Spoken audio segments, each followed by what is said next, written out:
जब देश का टॉप असैसिन एक पुलिस ऑफिसर बन जाता है तो अंडरवर्ल्ड और लॉ एनफोर्समेंट दोनों को ही भारी उथल पुथल का सामना करना पड़ता है। सड़क पर उसे गुंडों का एक समूह मिलता है जो काले स्टॉकिंग्स पहने एक महिला को परेशान कर रहे होते हैं। पेट्रोल ऑफिसर्स अपनी कार में छिपे रहते हैं, हस्तक्षेप करने से बहुत डरते हैं, लेकिन एक फॉर्मर असैसिन होने के नाते उसे कोई डर नहीं लगता। गुंडों के उकसावे का सामना करते हुए वह बिना किसी हिचकिचाहट के एक के जबड़े पर वार करता है। यह देखकर बाकी सब एक साथ आगे बढ़ते हैं, लेकिन गली में सिर्फ उनकी चीखें गूंजती हैं। पलक झपकते ही वह उन सबको ढेर कर देता है। गुस्से में आकर उनका लीडर तुरंत एक वेपन निकाल लेता है। हालांकि ऑफिसर जानबूझकर अपने शरीर को ब्लेड की नोक पर टिका देता है। गुंडा बोलता है, मैंने कई कोल्ड ब्लडेड किलर्स देखे हैं, लेकिन उनकी आंखें तुम्हारी जैसी नहीं दिखती। ऑफिसर बोलता है, अगर तुम मुझे छूने की हिम्मत नहीं कर सकते तो तुम मर चुके हो। वह गुंडा जो सिर्फ दूसरों को डराना जानता था, आखिरकार असली डर का अनुभव करता है। उसने कभी किसी पुलिस ऑफिसर को इतनी भयानक किलिंग इंटेंट रखते हुए नहीं देखा था। तुम आखिर कौन हो? ऑफिसर बोलता है, मैं और कौन हो सकता हूँ? मैं एक कॉप हूँ जो तुम जैसे ट्रैश की सफाई करने में माहिर है। एक हफ्ते पहले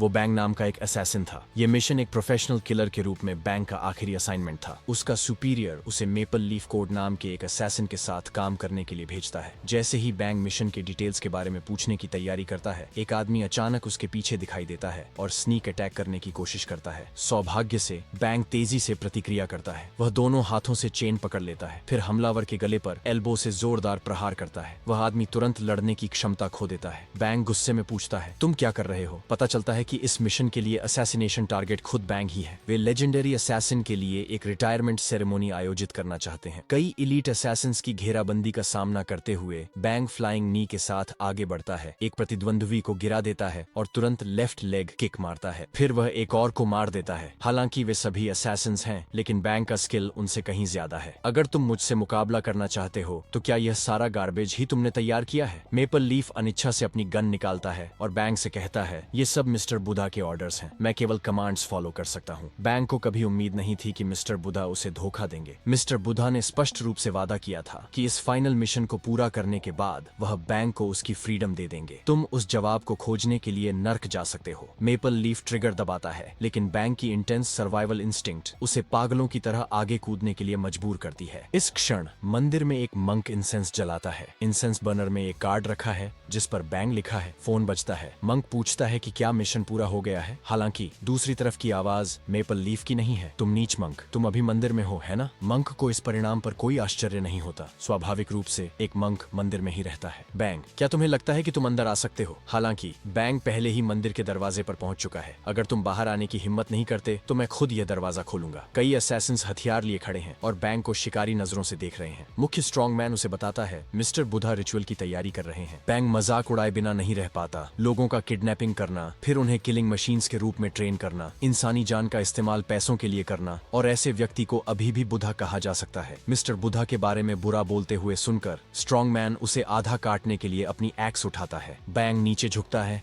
और एक ही वार में उसका पेट फाड़ देता है। तुम बास्टर्ड्स, मेरे रास्ते से हट जाओ। मुझे बचपन से ही किलिंग मशीन के रूप में पाला गया है। उस आदमी ने मुझसे सब कुछ छीन लिया, मेरा शरीर, मेरा जीवन और मेरा परिवार। बैंग की आंखें खून की तरह लाल हो गई हैं। सभी असैसिन्स को खत्म करने के बाद मिस्टर बुधा आखिरकार उससे मिलने बाहर आते हैं। आपने साफ तौर पर मुझसे वादा किया था कि आप मुझे एक ऑर्डिनरी पर्सन की जिंदगी जीने देंगे। क्या हमने अग्रीमेंट नहीं किया था? मिस्टर बुधा शांति से जवाब देते हैं, इसलिए मैं अब तुम्हारी मदद कर रहा हूँ। लोग अंततः इस दुनिया को छोड़ देते हैं। एक ऑर्डिनरी पर्सन की जिंदगी ऐसी ही होनी चाहिए। मिस्टर बुधा के ओम भूर भुवः स्वः कहने के बाद वह सीधे एक गोली मारकर बैंग की लाइफ खत्म कर देते हैं। एक अज्ञात समय के बाद बैंग को कोई उसे पुकारते हुए सुनता है। जब वह अपनी आंखें फिर से खोलता है तो वह खुद को पुलिस ऑफिसर से घिरा हुआ पाता है। इसके अलावा एक फीमेल ऑफिसर उसे किमोंगसू कहकर संबोधित करती है। आईने में अपने रिफ्लेक्शन में पुलिस ऑफिसर को देखकर उसे एहसास होता है कि लेजेंडरी असैसिन बैंग अपने रिजरेक्शन के बाद किसी तरह एक पुलिस ऑफिसर बन गया है। उसके कॉलीग ने उसे बताया कि उसने हैंगिंग के जरिए अपनी लाइफ खत्म करने की कोशिश की थी और वह एक हफ्ते से हॉस्पिटल में भर्ती था। उसने अपने सुसाइड नोट में उन सीनियर्स के नाम भी लिखे थे जो अक्सर सबॉर्डिनेट्स को बुली करते थे। डिस्चार्ज के बाद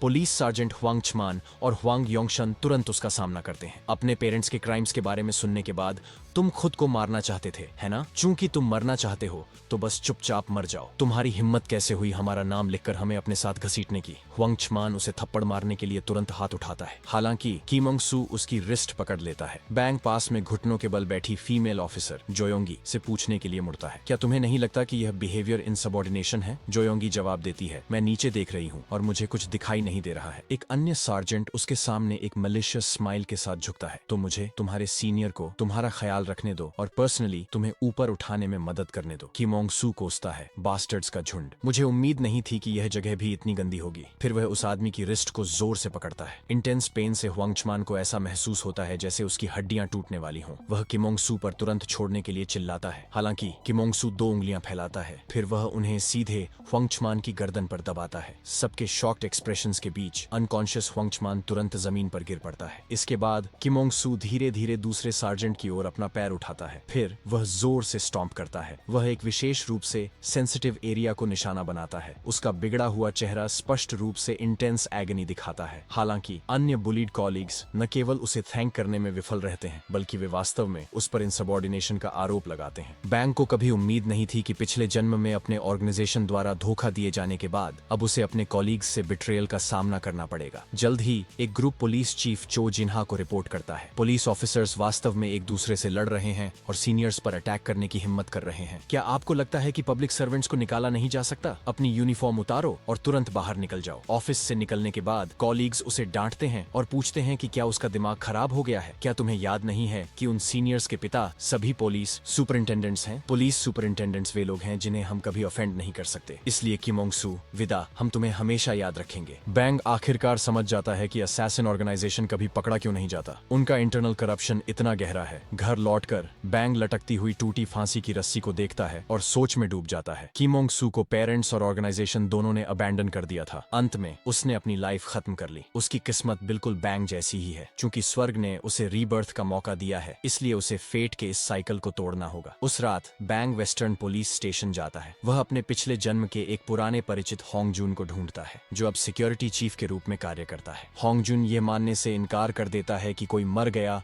और पुलिस ऑफिसर के रूप में रीबर्थ हुआ। हालांकि बैंक कहता है, मैं तुमसे बिलीव करने के लिए नहीं कह रहा हूँ, मैं तुम्हें थ्रेट कर रहा हूँ सिक्योरिटी चीफ। मुझे तुम्हारे लिए हुआगो टेम्पल के रेड को संभालने दो। होंग जून शॉक्ड है। इस व्यक्ति को ऐसी बातों के बारे में कैसे पता चला? तुम आखिर कौन हो? होंग जून चुपचाप बैकअप मांगते हुए अपने रेडियो की ओर हाथ बढ़ाता है। हालांकि रेडियो से सिर्फ चीखें सुनाई देती हैं। बैंक के चेहरे का भाव धीरे धीरे गहरा हो जाता है। मैं शुरू से कह रहा हूँ, मैं तुमसे पूछ नहीं रहा हूँ, मैं वास्तव में तुम्हें थ्रेट कर रहा हूँ। होंग जून के पसीने छूट जाते हैं और वह फिर से पूछता है, तुम वास्तव में कौन हो? मैं बैंग हूँ। होंग जून स्वाभाविक रूप से इस पर विश्वास करने से इनकार कर देता है। इसलिए बैंग उस अग्रीमेंट का खुलासा करता है जो उन्होंने 3 साल पहले किया था। उस समय होंग जून केवल एक पुलिस चीफ था जो हुआगो टेम्पल की ट्रू नेचर की जांच कर रहा था। मिस्टर बूधा ने बैंग को उसे सबक सिखाने के लिए भेजा था। हालांकि बैंग ने उसे न मारने का फैसला किया। शर्त यह थी कि होंग जून को 3 साल के भीतर उस मंक को कैप्चर करना होगा। होंग जून ने पूछा था, क्यों? क्या तुम एक ही ऑर्गेनाइजेशन से नहीं हो? बैंग का जवाब था, मुझे मंक्स पसंद नहीं है क्योंकि वे सब गंजे होते हैं। अब 3 साल बीत चुके हैं और तुमने हमारा अग्रीमेंट पूरा नहीं किया, लेकिन तुम इन 3 सालों में काफी जल्दी प्रमोट हो गए हो। तुमने फ्लैटरी में काफी मेहनत की होगी, इसलिए तुम्हें बस मर जाना चाहिए। होंग जून जल्दी से एक्सप्लेन करता है, ऐसा नहीं है कि मैंने अपना वादा पूरा नहीं किया, बल्कि यह कि मैं इसे पूरा नहीं कर सका। मैं इंटेलिजेंस इकट्ठा करने के लिए फ्लैटरी के जरिए इस पोजीशन तक पहुंचा। जब होंग जून ने शुरू में प्रपोज्ड किया था कि हुआगो टेम्पल का मिस्टर बूधा एक असैसिनेशन ऑर्गेनाइजेशन का लीडर है, तो सब हंसे थे। हुआगो टेम्पल एक कल्चरल हेरिटेज साइट है। वह निश्चित रूप से बहुत अधिक कॉमिक्स पढ़ रहा है। जैसे ही होंग जून एडिशनल एविडेंस पेश करने के लिए तैयार हुआ, उसे हायर अप से सिवियर क्रिटिसिज्म का सामना करना पड़ा। ऐसे कार्यों से डिवाइन पनिशमेंट मिलेगी, हम ऐसे मामलों को नहीं छू सकते। ये सुनने के बाद बैंग उसे टेम्परेरीली छोड़ने का फैसला करता है, लेकिन यह केवल टेम्परेरी है। मैं तुम्हारी मदद करूंगा ताकि तुम मेरे हाथों न मरो, लेकिन अब से तुम्हें मेरी डिमांड्स पूरी करनी होंगी। अगले दिन कोई पुलिस स्टेशन के दरवाजे लात मारकर खोलता है। जब कॉलीग्स कीमोंग सू को आते देखते हैं तो वे पजल्ड रह जाते हैं। क्या तुम्हें डिसमिस्ड नहीं किया गया था? ऐसा कमोशन स्वाभाविक रूप से पुलिस चीफ चो जिन्हा को सतर्क कर देता है। वह किमोंग सू की ओर इशारा करता है और गुस्से में चिल्लाता है, क्या मैंने तुमसे कभी वापस न आने के लिए नहीं कहा था? अभी यहाँ से निकल जाओ। इसी समय किमोंग सू के पीछे एक फिगर दिखाई देती है। चो जिन्हा का जबड़ा शॉक में गिर जाता है। ये हाई रैंकिंग सिक्योरिटी चीफ है। सर, आप हमारे छोटे से स्टेशन पर क्यों आएंगे? होंग जून किमोंग सू के कंधे पर प्यार से थपथपाते हुए कहता है, मैं ये देखने आया था कि हमारा किमोंग सू कहाँ काम करता है। चो जिन्हा हकलाने लगता है, पेट्रोल ऑफिसर किमोंग सू के साथ आपका क्या रिश्ता है? पेट्रोल ऑफिसर किमोंग सू को मेरा लाइफ सेवर माना जा सकता है। कृपया अब से हमारे सू का अच्छा ख्याल रखें। बैंक को कभी उम्मीद नहीं थी कि हायरार्की इतनी इफेक्टिव होगी। इसके बाद वह होंग जून से एक फाइनल फेवर मांगता है। रात में मिस्टर बुधा अपनी वुडन फिश बजा रहे हैं। दरवाजे पर चुपचाप एक फिगर दिखाई देती है। तुम कौन हो? मैं इस दुनिया में रिजेंटमेंट के कारण भटकती हुई एक वेंजफुल स्पिरिट हूँ। मिस्टर बुधा इंसेंस बर्नर से जलती हुई इंसेंस निकालते हैं। वह तुरंत उन सभी को मिस्टीरियस फिगर की ओर शूट करते हैं। इंसेंस स्टिक्स के बेस पर शार्प स्टील नीडल्स हैं। मिस्टीरियस फिगर फुर्ती से सभी अटैक्स से बच जाती है। एक मंक के रूप में आप बुधा की सेवा करने वाली जगह पर इतनी अराजकता कैसे पैदा कर सकते हैं? उस मास्क का ओनर मर चुका है। तुम वास्तव में कौन हो? मैंने तुमसे कहा था कि मैं एक वेंजफुल स्पिरिट हूँ। मंक चुटकी बजाता है। कई आदमी तुरंत प्रकट हो जाते हैं। चूंकि तुम एक वेंजफुल स्पिरिट हो तो मुझे तुम्हें एनलाइटनमेंट प्राप्त करने में मदद करने दो। बैंक तुरंत एक व्यक्ति को ढेर कर देता है। वह उसके हाथ से डैगर छीन लेता है। फिर ब्लेड की एक फ्लैश के साथ वह तुरंत 4 असैसिन्स को खत्म कर देता है। बाकी आदमी टेरर में जम जाते हैं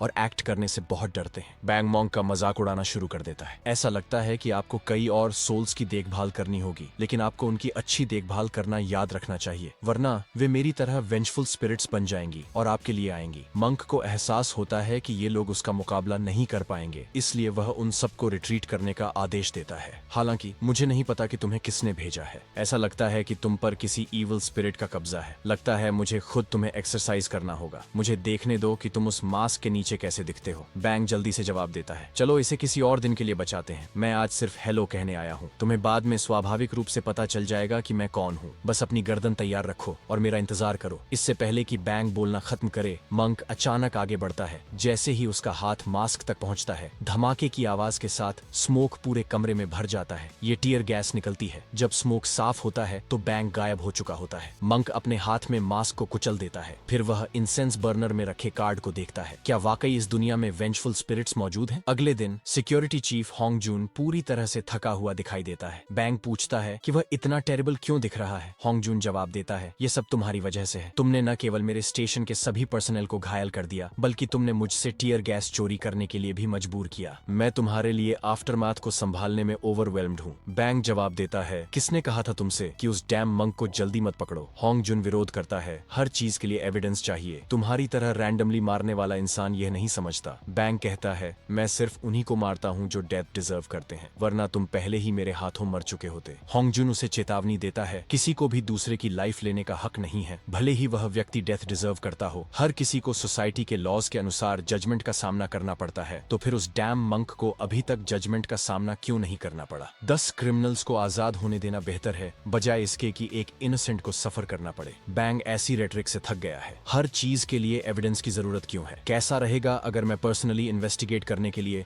अपनी टीम बनाऊं? होंग जून डांटता है, तुम सिर्फ एक पेट्रोल ऑफिसर हो। टीम बनाने के लिए तुम्हारे पास क्या क्वालिफिकेशंस हैं? कम से कम तुम्हें गार्ड के रैंक तक पहुंचना होगा। यह सुनते ही बैंक तुरंत दिलचस्पी दिखाता है। लगता है मुझे जल्दी प्रमोशन के लिए कड़ी मेहनत करने की जरूरत है। पुलिस स्टेशन लौटकर वह जोयोंगी से पूछता है कि रैपिड प्रमोशन कैसे हासिल किया जाए। जोयोंगी समझाती है, सबसे पहले आपको 1 साल की सर्विस चाहिए, फिर प्रमोशन एग्जाम दे। पेट्रोल ऑफिसर से गार्ड बनने में कम से कम 10 साल लगते हैं। सिक्योरिटी चीफ होंग जून के बैकिंग के बावजूद आपको एग्जामिनेशन प्रोसेस से गुजरना होगा। हालांकि एक स्पेशल सर्कमस्टेंस है, यदि आप किसी मेजर क्रिमिनल को एप्रीहेंड करते हैं तो आपको स्पेशल प्रमोशन मिल सकती है। इससे पहले कि जोयोंगी बोलना खत्म करे, किमोंग सू जो अभी उसके सामने था, पलक झपकते ही गायब हो जाता है। इस समय वह रात की सबसे बिजी स्ट्रीट पर पहुंच गया है। यह क्षेत्र न केवल विभिन्न इलीगल ट्रांजैक्शंस से भरा है, बल्कि अक्सर यहाँ फाइट्स और ब्रॉल्स भी होते हैं। पुलिस की यूनिफॉर्म में बैंक सड़क पर साफ दिखाई देता है। फॉर्मल एजुकेशन के बिना एक असैसिन के रूप में लाइफ बिताने के बाद क्रिमिनल को एप्रीहेंड करके स्पेशल प्रमोशन प्राप्त करना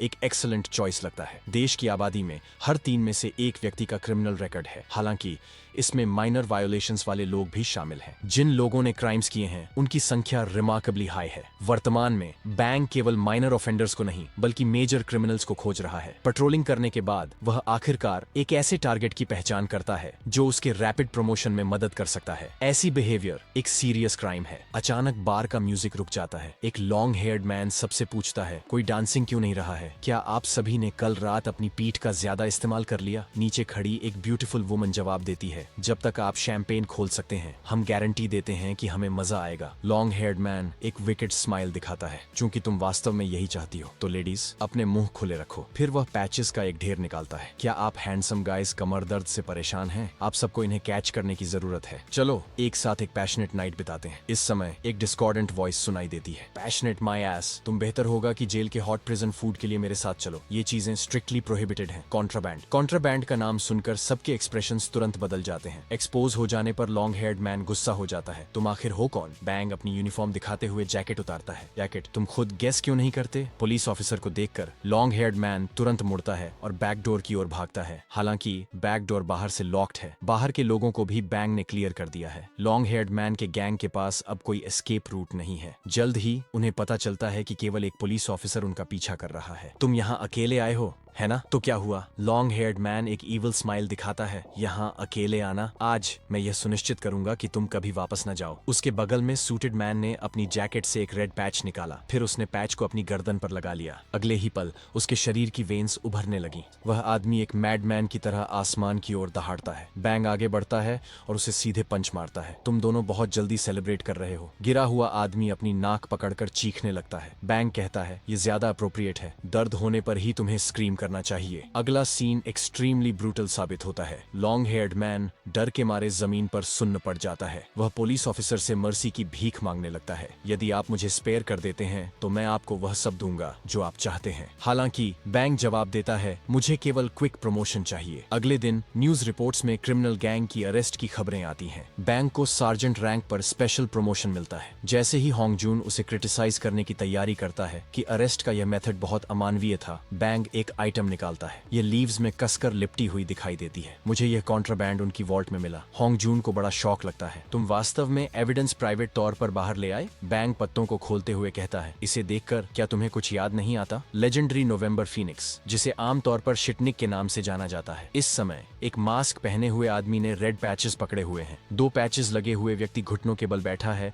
और लगातार मर्सी की भीख मांग रहा है। पता चलता है कि बैंक की पकड़ी गई क्रिमिनल टीम उसी के जुरिस्डिक्शन की है। बॉस इस घटना के लिए उसे अभी पनिश कर रहा है। जैसे ही 3rd पैच उसके शरीर पर चिपकता है, उस आदमी का शरीर तुरंत फट जाता है। उनके सामने खड़ी महिला फीनिक्स है, जो मंक के असैसिन्स में से एक है। भाई बैंक दिसंबर में इस दुनिया से चले गए और भाई मेपल लीफ को भी पनिशमेंट मिली। फीनिक्स अब एक्सट्रीमली कॉशियस रहती है। वह नहीं चाहती कि मिस्टर बुधा उसे डिसिप्लिन करें, इसलिए वह पर्सनली इस पुलिस ऑफिसर को डिसिप्लिन करेगी। बैंक के प्रमोशन के बाद उसके 3 फॉर्मर कॉलीग्स उसके पास आते हैं और रिक्वेस्ट करते हैं कि वह उन्हें स्पेशल प्रमोशंस के लिए अपने अगले ऑपरेशन में शामिल करे। उन्हें उम्मीद है कि बैंक उन्हें अपने अगले मिशन के दौरान साथ ले जाएगा। हालांकि बैंक जवाब देता है, मैं तुम्हें साथ क्यों लाऊं? मैं अकेला ही सफिशिएंट हूं। जोयोंगी भावनात्मक अपील शुरू करती है, क्या तुम भूल गए कि हमने पहले तुम्हारे साथ कितना अच्छा व्यवहार किया था? हमने एक साथ पनिशमेंट भुगती और हॉस्पिटल में तुमसे मिलने आए। इस समय कोई कहता है, हम म्यूचुअली सपोर्टिव कॉलीग्स हैं। यह स्टेटमेंट बैंक के लिए अनप्लेजेंट मेमोरीज ताजा कर देता है। जब मिस्टर बुधा ने उसे टॉप असैसिन के रूप में डेजिग्नेट किया था तो अन्य असैसिन्स ने कंसिडरेबल डिससैटिस्फैक्शन दिखाया था। तुम्हारे जैसा कोई जो किलिंग करते समय गुड और बैड में फर्क करता है, तुम हमारे बीच फर्स्ट रैंक पर क्यों होने चाहिए? फीनिक्स ने उसके प्रति और भी अधिक जेलसी दिखाई थी। किसने बनाया हमारे भाई बैंक को मिस्टर बुधा का फेवरेट? तुम मर क्यों नहीं जाते? इसीलिए जब कोई बैंक के सामने कॉलीग्स का जिक्र करता है तो उसका गुस्सा तुरंत बढ़ जाता है। कॉलीग्स मतलब पहले प्रमोट हो जाओ फिर मुझसे बात करना। तुम स्मॉल फ्राई किसे कॉलीग कह रहे हो? जोयोंगी गुस्सा हो जाती है और तुरंत उसे 1-on-1 फाइट के लिए चैलेंज करती है। सौभाग्य से इस समय चीफ आ जाते हैं वह उन तीनों लोगों पर चिल्लाने लगते हैं, तुम यूजलेस लॉट, फिर से स्लैकिंग कर रहे हो। बेशक हमारे किमोंग सू को छोड़कर, जो हमारे पुलिस स्टेशन का लकी चार्म है, कहीं अनवेल तो फील नहीं कर रहे। फिर वह शेमलेसली उसकी फ्लैटरी करने लगता है। बैंक की मेजर अचीवमेंट की बदौलत चीफ को भी प्रमोशन मिलेगा। इस बीच वे दो सीनियर्स जिन्हें बैंक ने पहले हॉस्पिटल भेजा था, उन्हें डिस्चार्ज मिल गया है। यह जानकर कि किमोंग सू के पास न केवल सिक्योरिटी चीफ की बैकिंग है, बल्कि उसे स्पेशल प्रमोशन भी मिला है, वे एक्सट्रीमली एंग्री हो जाते हैं। हमें इस किड को नीचे गिराने के लिए किसी को ढूंढना होगा। इसी समय उनके पीछे एक सेडक्टिव वॉइस दिखाई देती है, ऑफिसर्स क्या मैं डायरेक्शंस पूछ सकती हूँ? वह जानबूझकर झुकती है, जिससे कुछ एंटाइसिंग कर्व्स दिखाई देते हैं। इससे लस्टफुल सार्जेंट्स का खून खौलने लगता है। वे तुरंत पास आकर पूछते हैं कि ब्यूटीफुल वुमन कहाँ जाना चाहती है। संयोग से वह इल्सन पुलिस स्टेशन को ढूंढ रही है, जहाँ वे काम करते हैं। हालांकि महिला फिर पूछती है कि क्या वे किमोंग सू को जानते हैं? उसने मेरी एक चीज उठा ली है, अगर मैं उसे रिट्रीव नहीं कर सकी तो मैं फिनिश्ड हूँ। दोनों सार्जेंट्स पसीने पसीने हो जाते हैं। शुरू में सोचते हैं कि शायद वह उसकी गर्लफ्रेंड होगी। हमने उसकी हेल्प करने से लगभग इनकार ही कर दिया था। महिला उन्हें पेस्ट्रीज टेस्ट करने के लिए देती है। थोड़ी देर बाद पुलिस स्टेशन में एक अनइनवाइटेड गेस्ट आता है। पहले वाले दो सार्जेंट्स अब जमीन पर अनकॉन्शियस पड़े हैं। महिला उत्साह से बैंक की ओर इशारा करते हुए चिल्लाती है, आखिरकार आपको ढूंढ लिया मेरे प्रिय ऑफिसर। वह दावा करती है कि उसने सिकमोर लीफ खो दिया है, जिसमें ब्लू सिकमोर फ्लावर्स हैं। जैसे ही जोयोंगी एविडेंस लिस्ट की जांच करने की तैयारी करती है, महिला कहती है, खोजने की कोई जरूरत नहीं है, क्योंकि वह उस ऑफिसर भाई के हाथ में है। हर कोई किमोंग सू को कंफ्यूजन में देखता है। बैंग मन ही मन कोसता है, इस बिच की पर्सनालिटी बिल्कुल नहीं बदली। वह सिक्योरिटी चीफ होंग जुन को सपोर्ट के लिए नोटिफाई करने का प्रयास करता है, लेकिन उसे पता चलता है कि इंटरफेरेंस संचार तरंगों को रोक रहा है। सर्वेलेंस कैमरा से भी लगातार स्टैटिक साउंड्स आ रही हैं। इस महिला का पागलपन बचपन के ट्रॉमा से जुड़ा है। उस समय मिस्टर बुधा ने कई बच्चों को पकड़ा था और बैंक से उनकी यूजफुलनेस चेक करवाई थी। उनमें नवंबर फिनिक्स भी शामिल थी। मिस्टर बुधा ने उससे पूछा, क्या इनमें से किसी बच्चे में पोटेंशियल दिखता है? बैंक ने जवाब दिया, ज्यादा यूजफुल नहीं है। मिस्टर बुधा ने तुरंत चुटकी बजाई, इन सबको एनलाइटनमेंट प्राप्त करने दो। यह नतीजा देखकर बैंक पूरी तरह हैरान रह गया। उसने जल्दी से बात बदली, थोड़ी ट्रेनिंग के साथ वे बाद में हमारी मदद जरूर कर सकते हैं। हालांकि मिस्टर बुधा ने उसे थपथपाते हुए डरावने अंदाज में कहा, मैंने तुम्हें पहले भी कहा था, कंपैशन अच्छी चीज नहीं है। इसके बाद उन सभी बच्चों को लीथल पॉइजन दे दिया गया। फिनिक्स ने जीने की जबरदस्त सर्वाइवल इंस्टिंक्ट्स दिखाई। उसने कसम खाई कि वह मिस्टर बुधा की मदद करने के लिए कड़ी मेहनत करेगी। मिस्टर बुधा ने मजाक में कहा, नन्ही बच्ची, अगर तुम यूजफुल बनना चाहती हो तो शायद अगले जन्म तक इंतजार करना ज्यादा फास्ट होगा। फिनिक्स के संघर्ष के बावजूद वह जहर पीने से नहीं बच सकी। हालांकि आखिरी क्लीनअप के दौरान किसी ने देखा कि यह छोटी बच्ची अभी भी जिंदा थी। इस तरह उसने अपनी लाइफ वापस पा ली, लेकिन उसके बाद का अस्तित्व नर्क जैसा था। मिस्टर बुधा ने उसे शरीर की ड्रग रेजिस्टेंस बनाने के लिए रोजाना भारी मात्रा में ड्रग्स का सेवन कराया। बड़े होने के बाद मिस्टर बुधा ने उसे नवंबर फीनिक्स नाम दिया। फीनिक्स ने मिस्टर बुधा के प्रति एब्सोल्यूट लॉयल्टी दिखाई। उसकी सबसे बड़ी इच्छा खुद को यूजफुल साबित करना था। अब वह एक ड्रग एडिक्टेड और लाइलाज पागल औरत बन चुकी है। पुलिस ऑफिसर को चुप देखकर फिनिक्स की मेंटल स्टेट धीरे धीरे कंट्रोल से बाहर होने लगती है। बैंक सोचता है कि उससे कैसे निपटा जाए। इतने सारे लोगों के बीच उस पर एक्शन लेना मुश्किल है। फिर वह एक प्लान बनाता है और झूठ बोलता है कि वह आइटम उसके घर पर है। वह उसे दूर ले जाएगा, फिर उसे मारने का मौका ढूंढेगा। जैसे ही बैंक उसे घर ले जाने की तैयारी करता है, फिनिक्स तुरंत उसका झूठ पकड़ लेती है। भाई, तुम घर पर कॉन्ट्राबैंड कैसे रख सकते हो? क्या तुम्हें लगता है कि मैं तुम्हारी बात पर यकीन कर लूंगी? फिर वह अपने बैग से पैचेस का एक ढेर निकालती है और उन्हें बैंक की तरफ फेंकती है। उसके पीछे खड़े 3 कॉलीग्स बदकिस्मती से उनकी चपेट में आ जाते हैं। अगले ही पल उनके चेहरों पर नसें उभर आती हैं और वे तुरंत बेहोश हो जाते हैं। इसी बीच मास्क पहने 2 लोग दूसरों को ड्रग दे देते हैं। फिनिक्स उसे थ्रेट करती है, बस कॉन्ट्राबैंड मेरे हवाले कर दो और मैं उनकी जान बख्श दूंगी। अचानक बैंक का हाथ तेजी से आगे बढ़ता है। हालांकि फिनिक्स समय रहते हमले से बच जाती है, लेकिन उसके कपड़े फट जाते हैं। बैंक का असली टारगेट उसके शरीर पर लगा वेव इंटरफेरेंस डिवाइस था। अब सिग्नल फिर से नॉर्मल हो जाता है। वह तुरंत होंग जुन को फोन करके सपोर्ट मांगता है। फिनिक्स शिकायत करती है, भाई तुम्हें क्या हो गया है? तुम लोगों के कपड़े क्यों फाड़ रहे हो? बैंक अपनी बैटॉन पकड़ते हुए एक दुष्ट मुस्कान दिखाता है। कुछ और हिट्स खाने के बाद तुम समझ जाओगी, मैं तुम्हें पुरानी बातें याद दिला दूंगा। इससे पहले से ही मानसिक रूप से ट्विस्टेड फेनिक्स और भी एक्साइटेड हो जाती है। ये भाई बहुत रूडली बात करता है, लोगों के कपड़े फाड़ता है और महिलाओं को मारने की धमकी देता है। क्या तुम्हारी ऐसी टेंडेंसीज हैं? बैंक बिना किसी हिचकिचाहट के उस पर हमला करता है। फिनिक्स हमले से बचने के लिए झुकती है और तुरंत चेहरे को निशाना बनाकर फ्लाइंग नी मारती है। वह अपने प्रतिद्वंद्वी से जल्दी दूरी बना लेती है। उसके माथे पर अचानक तेज दर्द महसूस होता है। उसके प्रतिद्वंद्वी ने पहला घाव दे दिया है। फिनिक्स का चेहरा तुरंत खूंखार हो जाता है। ये डैम कॉप जीना नहीं चाहता। बैंग कहता है, तुम अभी भी वैसी ही हो, गुस्से में बहुत बदसूरत लगती हो। फीनिक्स अपने हाथ का खून चाटती है, तुम कोई ऑर्डिनरी पुलिस ऑफिसर नहीं लगते। क्या तुम स्पेशल फोर्सेस से हो? फिर वह एक रेड पैच निकालती है। मुझे तुम्हारे बैकग्राउंड की परवाह नहीं है, क्योंकि तुम अपने बनाने वाले से मिलने वाले हो। पैच के एनहांसमेंट के साथ फीनिक्स की स्ट्रेंथ और स्पीड दोगुनी हो गई है। हालांकि उसे तुरंत बैटन से एक जोरदार हिट पड़ती है। क्या तुम्हें लगता है कि एक पैच वाकई काफी है? क्या तुमने पिटने से कोई सबक नहीं सीखा? मुझसे लड़ने के लिए तुम्हें कम से कम 10 पैचेस की जरूरत है।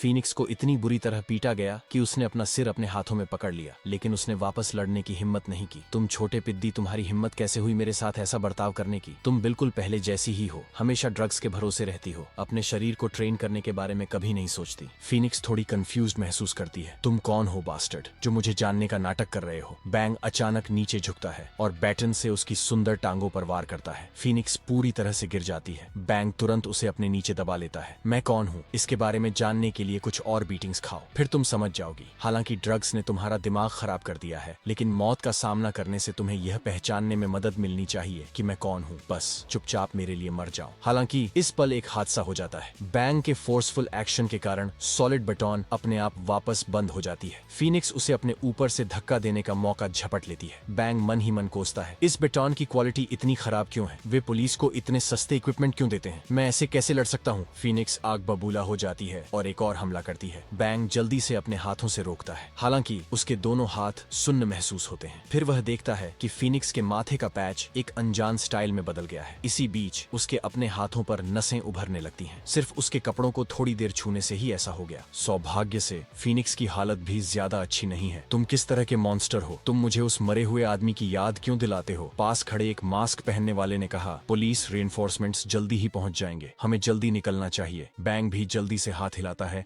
तुम्हें जल्दी निकल जाना चाहिए। वैसे भी हम फिर मिलेंगे, क्योंकि सिर्फ पुलिस उसे नहीं पकड़ सकती। जो कोई भी उसे छुएगा वह तुरंत मर जाएगा। फीनिक्स ने कभी उम्मीद नहीं की थी कि यह पुलिस ऑफिसर इतना रहस्यमयी होगा। वह केवल टेम्पोररी रिट्रीट चुन सकती है। डर के मारे उसका शरीर अनियंत्रित रूप से कांप रहा है। उस पुलिस ऑफिसर में भाई बैंग के निशान क्यों हैं? जब होंगजुन आता है तो वह सवाल करता है कि बैंग उसे पकड़ने में नाकाम क्यों रहा। अगले ही पल एक बैटन उड़ती हुई आती है। तुम्हारी अभी भी मुझसे पूछने की हिम्मत है? अगर यह सस्ता इक्विपमेंट न होता तो मैंने उन्हें बहुत पहले पकड़ लिया होता। अब मेरा हाथ पूरी तरह बेकार हो गया है। यह स्थिति बैंग की उम्मीदों से बिल्कुल बाहर है। सौभाग्य से फीनिक्स डर के मारे भाग गई। सिर्फ उसके कपड़ों को छूने से ही वायरस फैल सकता है। क्या उसने पिछले ड्रग के इफेक्ट्स को बढ़ा दिया है, या यह कोई नया ड्रग है? वह एक चलती फिरती कॉन्ट्राबैंड बन गई है। मैंने शुरू में सोचा था कि मैं उसे आसानी से खत्म कर दूंगा। फिर वह होंगजुन से एक मदद मांगता है। उस शाम बैंग अपने घर लौटता है। 2 मास्क पहनने वालों ने पहले ही जाल बिछा रखा है। धमाके की आवाज के साथ धुआं तुरंत पूरे कमरे में भर जाता है। इस कॉन्ट्राबैंड को सूंघने से हेलुसिनेशंस होते हैं, लेकिन फीनिक्स ने डोसेज बढ़ाने का आदेश दिया था। तुम्हें सीधे मारना बेहतर है। हालांकि बैंग ने पहले ही होंगजुन से इक्विपमेंट उधार लिया था। उसने खास तौर पर रिक्वेस्ट की थी कि कोई सस्ता सामान न हो, जितना महंगा हो उतना अच्छा। उसने पहले ही अनुमान लगा लिया था कि फीनिक्स उसे नहीं छोड़ेगी। हालांकि उसे उम्मीद नहीं थी कि वह इतनी डर जाएगी कि सिर्फ अपने सबऑर्डिनेट्स को भेजेगी। कितनी कायर है। इस बार तुम्हें महंगे इक्विपमेंट का स्वाद छकाता हूँ। दोनों मास्क पहनने वाले मूर्तियों की तरह जम जाते हैं। एक कहने की कोशिश करता है, डरो मत। यह चीज साफ तौर पर नकली लग रही है। अगले ही पल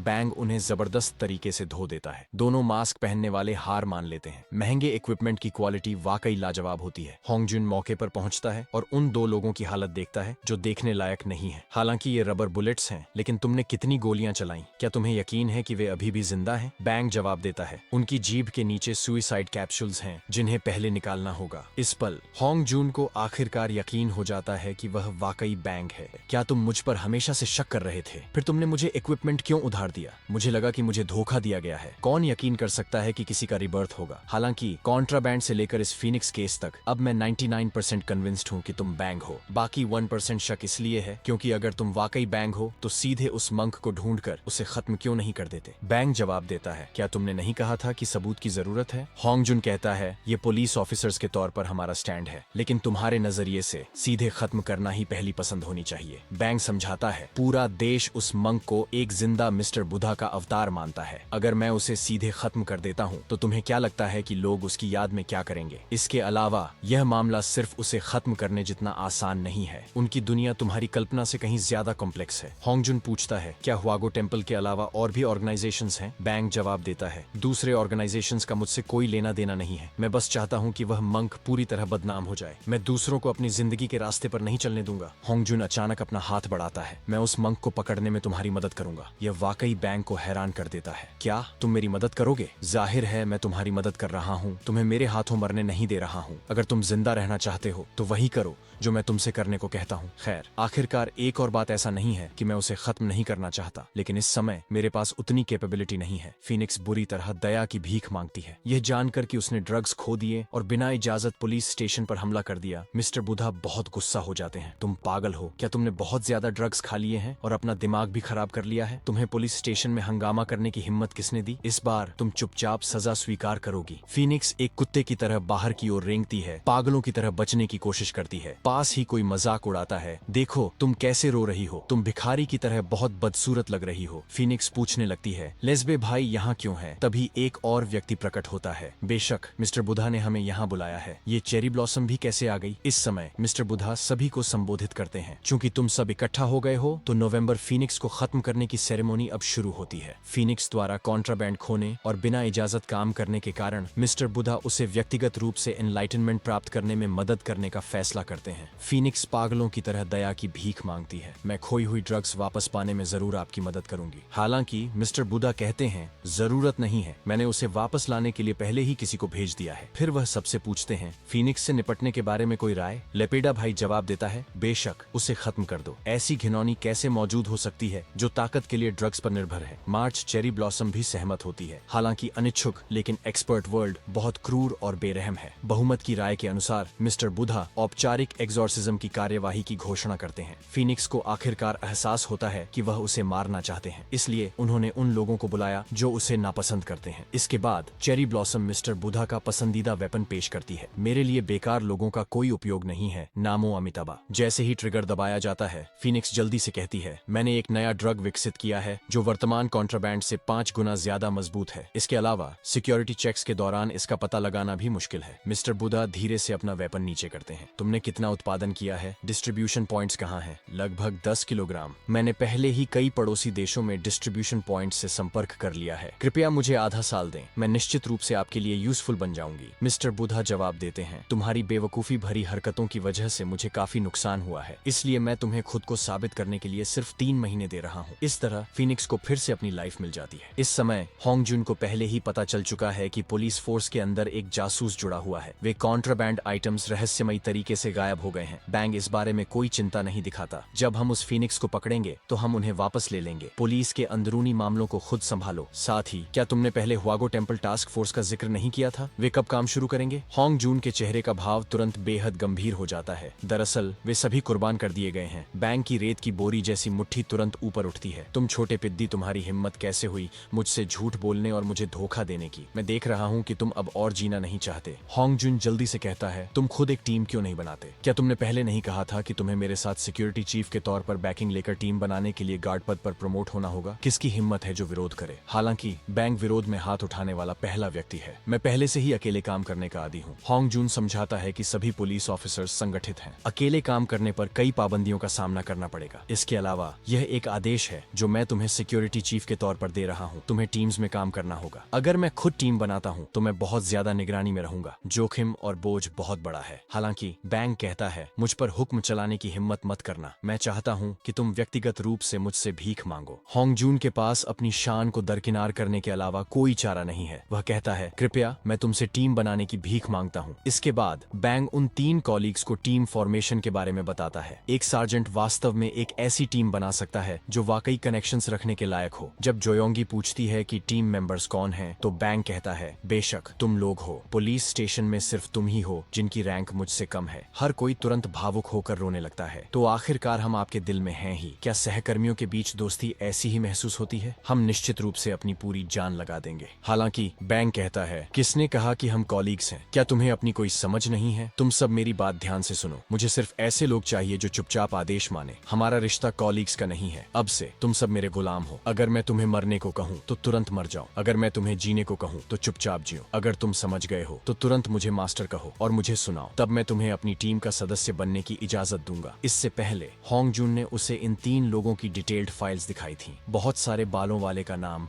हुआंग हीजुन है। वह बॉक्सिंग, मुए थाई और ताइक्वांडो में माहिर है। हालांकि वह ऐसा दिखता है जैसे उसमें लड़ने की जबरदस्त काबिलियत काबिलियत हो, लेकिन वह 4 बार एग्जाम में फेल हुआ। मजबूत शरीर लेकिन साधारण दिमाग का एक विशिष्ट मामला। इस समय वह अभी भी सोचता है कि बैंग उन्हें उसे डायरेक्टर कहने के लिए कह रहा है। दूसरे उसे ऐसे देखते हैं जैसे किसी बेवकूफ को देख रहे हों। ये डायरेक्टर नहीं है, ये मास्टर है। उसके बगल में बैठा गंजा होने वाला आदमी ली सियोंग युन है। वह ब्राजीलियन जिu-जित्सु और जूडो जैसी मार्शल आर्ट्स में माहिर है, लेकिन इंटरव्यू के दिन वह डर के मारे सीधे रोने लगा। वह महाकायर है। अब बैंग को उन्हें मास्टर कहने के लिए कहते सुनकर वे बेकार आंसू फिर से बहने लगे। आखिरी महिला जोयोंगी है। वह कोई मार्शल आर्ट नहीं जानती। उसकी फिजिकल फिटनेस टेस्ट में भी आखिरी रैंक थी। पुलिस के बीच वह सबसे कमजोर अस्तित्व है, लेकिन उसे रिटन एग्जाम में पहली रैंक मिली थी, इंटरव्यू में भी पहली रैंक। इसलिए उसकी IQ बहुत हाई है। वह लोगों के चेहरे के भाव पढ़ने और चापलूसी करने में विशेष रूप से माहिर है। इसलिए वह सबसे पहले आगे बढ़ती है और सक्रिय रूप से बैंग को मास्टर कहती है। इस वीकेंड बुलाई गई यह अजीबोगरीब तिकड़ी पूरी तरह से उलझन में दिख रही है। बैंग उनके साथ एक रोल प्लेइंग गेम खेलने का प्रस्ताव रखता है। मेरी पहचान एक खूंखार अपराधी की है। मैं तुम्हें वार्म अप के लिए 5 मिनट दूंगा, फिर एक साथ हमला करो और मुझे काबू में करो। ह्वांग हिजुन को स्पष्ट रूप से समस्या की गंभीरता का एहसास नहीं हुआ है। क्या 3 के मुकाबले 1 वाकई ठीक रहेगा? क्या होगा अगर मास्टर को चोट लग गई? बैंग तुरंत उन्हें खूनी इरादे से देखता है। अब तैयारी के लिए 4 मिनट बचे हैं। फिर बाकी 3 जमीन पर झुककर टैक्टिक्स पर चर्चा करते हैं। क्या वह नीच किम क्योंगसू पागल हो गया है? योंगी, क्या तुमने उसे मास्टर नहीं बुलाया था? खैर छोड़ो, वैसे भी वह हमें सुन नहीं सकता। हालांकि बैंग कहता है मैं सब कुछ सुन सकता हूँ। उन्हें डराते हुए वे जल्दी से बदलते हैं और उसे मास्टर कहते हैं। जोयोंगी इंटेलिजेंस लीडर है। वह ह्वांग हिजुन को पहले फुटवर्क का इस्तेमाल करके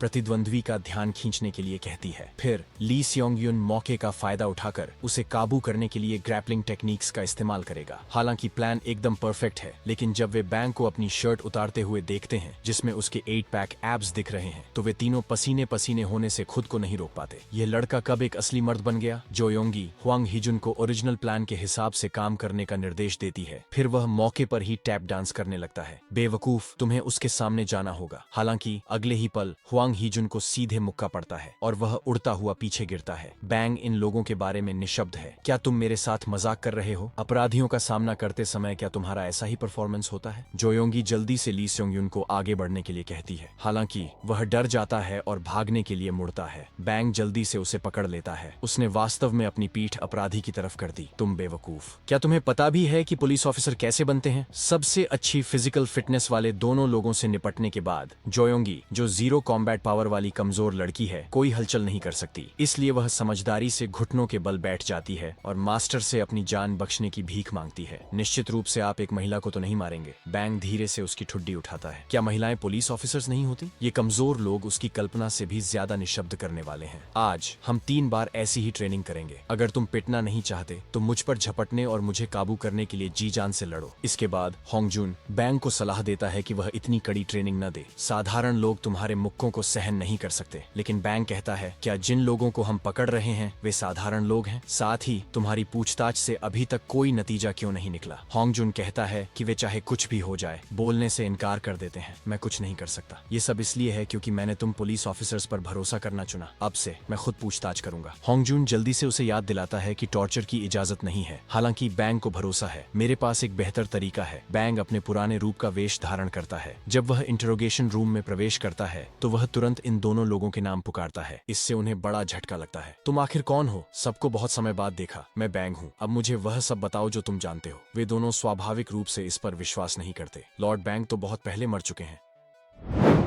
हालांकि बैंग उनमें से एक की ओर इशारा करता है और कहता है, मैंने तुम्हें देखा है बच्चे। तुम्हारे शरीर का वो निशान हाई हील्स से कुचला गया था। सही है, उस समय तुमने फीनिक्स की पीठ पीछे छिपकर इलीगल ड्रग्स लिए थे और पकड़े जाने पर तुम्हें बहुत कड़ी सजा मिली थी। उनके संदेह तुरंत दूर हो जाते हैं। लेकिन क्या लॉर्ड बैंग मर नहीं गए थे? बैंग कहता है, यह एक टॉप सीक्रेट मिशन है। उन्होंने मुझसे अपनी मौत का नाटक करवाया, फिर पुलिस में इंटरनली घुसपैठ करने को कहा। मैंने सुना है कि उस फीनिक्स ने ड्रग्स खो दिए और यहाँ तक कि पुलिस स्टेशन में भी घुस गई। अंत में वह बिना किसी नतीजे के वापस लौट आई। आखिर वह अब क्या कर रही है? मैंने पहले ही रिकॉर्डर बंद कर दिया है। बेझिझक होकर बोलो। लॉर्ड मिस्टर बुधा के पर्सनैलिटी के आधार पर फीनिक्स ने यह जो कांड किया है उसके कारण वह निश्चित रूप से मुझसे उसे मरवा देंगे। वे दोनों तुरंत वह सब बता देते हैं जो वे जानते हैं। मिस्टर बुधा लॉर्ड फीनिक्स को दोष नहीं देंगे क्योंकि वह वर्तमान में नए इलीगल ड्रग्स बना रही है। होंगजुन को उम्मीद नहीं थी कि यह लड़का इतना पागल होगा। यह वास्तव में पिछले इलीगल ड्रग्स से 5 गुना ज्यादा मजबूत है। बैंक कहता है कि वे आधे साल के भीतर इसे मार्केट रैकेट में लाने का प्लान बना रहे हैं। मुझे फीनिक्स के एग्जीक्यूटिव्स द्वारा चलाए जा रहे अंडरग्राउंड नाइट क्लब का पता मिल गया है, साथ ही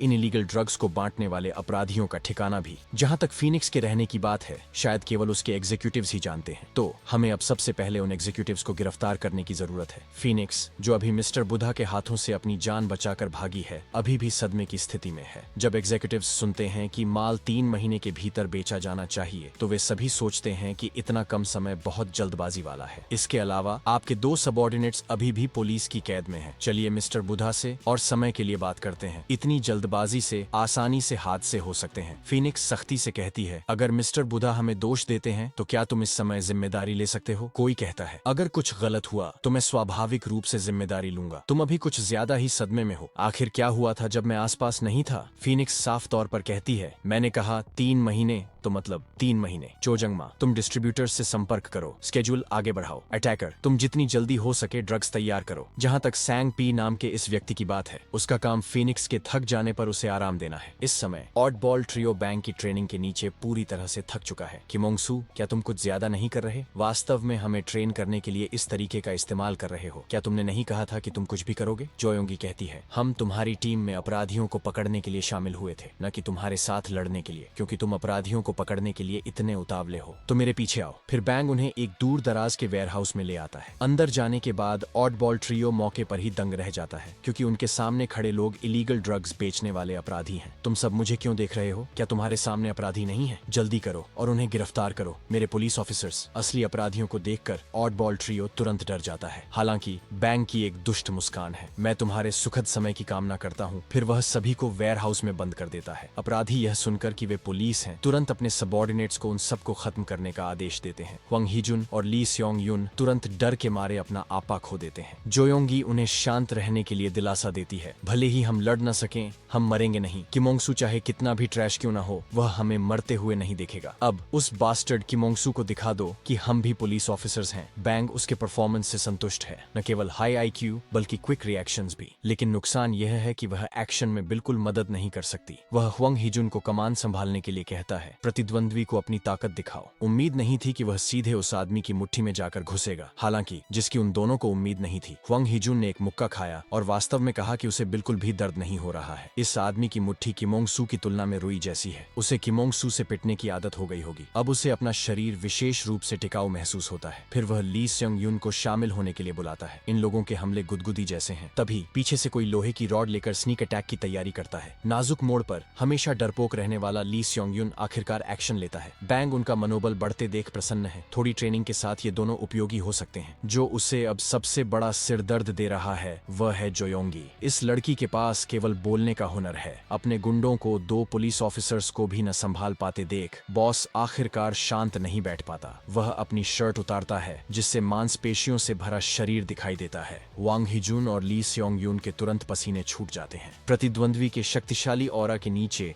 वे दोनों बहुत छोटे दिखाई देते हैं और एक बार ऑरा से दब जाने के बाद न केवल उनके शरीर अनियंत्रित रूप से कांपने लगते हैं, बल्कि वे जो दर्द महसूस करते हैं वह भी सुपर एम्पलीफाइड हो जाता है। बॉस द्वारा इन दोनों मेल ऑफिसर से निपटने के बाद बची हुई जोयोंगी तुरंत जमीन पर घुटनों के बल बैठकर दया की भीख मांगने लगती है। जब तक वह उसकी जान बख्श सकता है, वह उसकी किसी भी मांग को पूरा कर सकती है। बैंग ने सोचा कि यह लड़की पूरी तरह से बेकार है। किसे पता था कि वह वास्तव में बॉस की बेरुखी का फायदा उठाकर सीधे उसके प्राइवेट पार्ट्स पर टेजर मार देगी। हालांकि बॉस की सहन शक्ति बहुत मजबूत है। वह अपना पैर उठाता है और जोयोंगी के चेहरे पर जोर से लात मारता है। सौभाग्य से बगल में खड़ा बैंग आखिरकार एक्शन लेता है। वह बॉस को लात मारकर उड़ा देता है, फिर एल्बो स्ट्राइक के साथ मुड़ता है और चेहरे पर जोरदार प्रहार करता है। 2.5 सेकंड से भी कम समय में वह उसे बेहोश कर देता है। अब तुम जान गए कि तुम कितने बेकार हो। मेज पर रखी ड्रग्स लो और तुरंत यहाँ से निकलो। जोयोंगी अभी भी इन लोगों को गिरफ्तार करना चाहती है। बैंग कहता है कि कोई और आकर इसे संभाल लेगा। तुम तीनों बोझ को साथ ले जाना चीजों को और भी मुश्किल बना देगा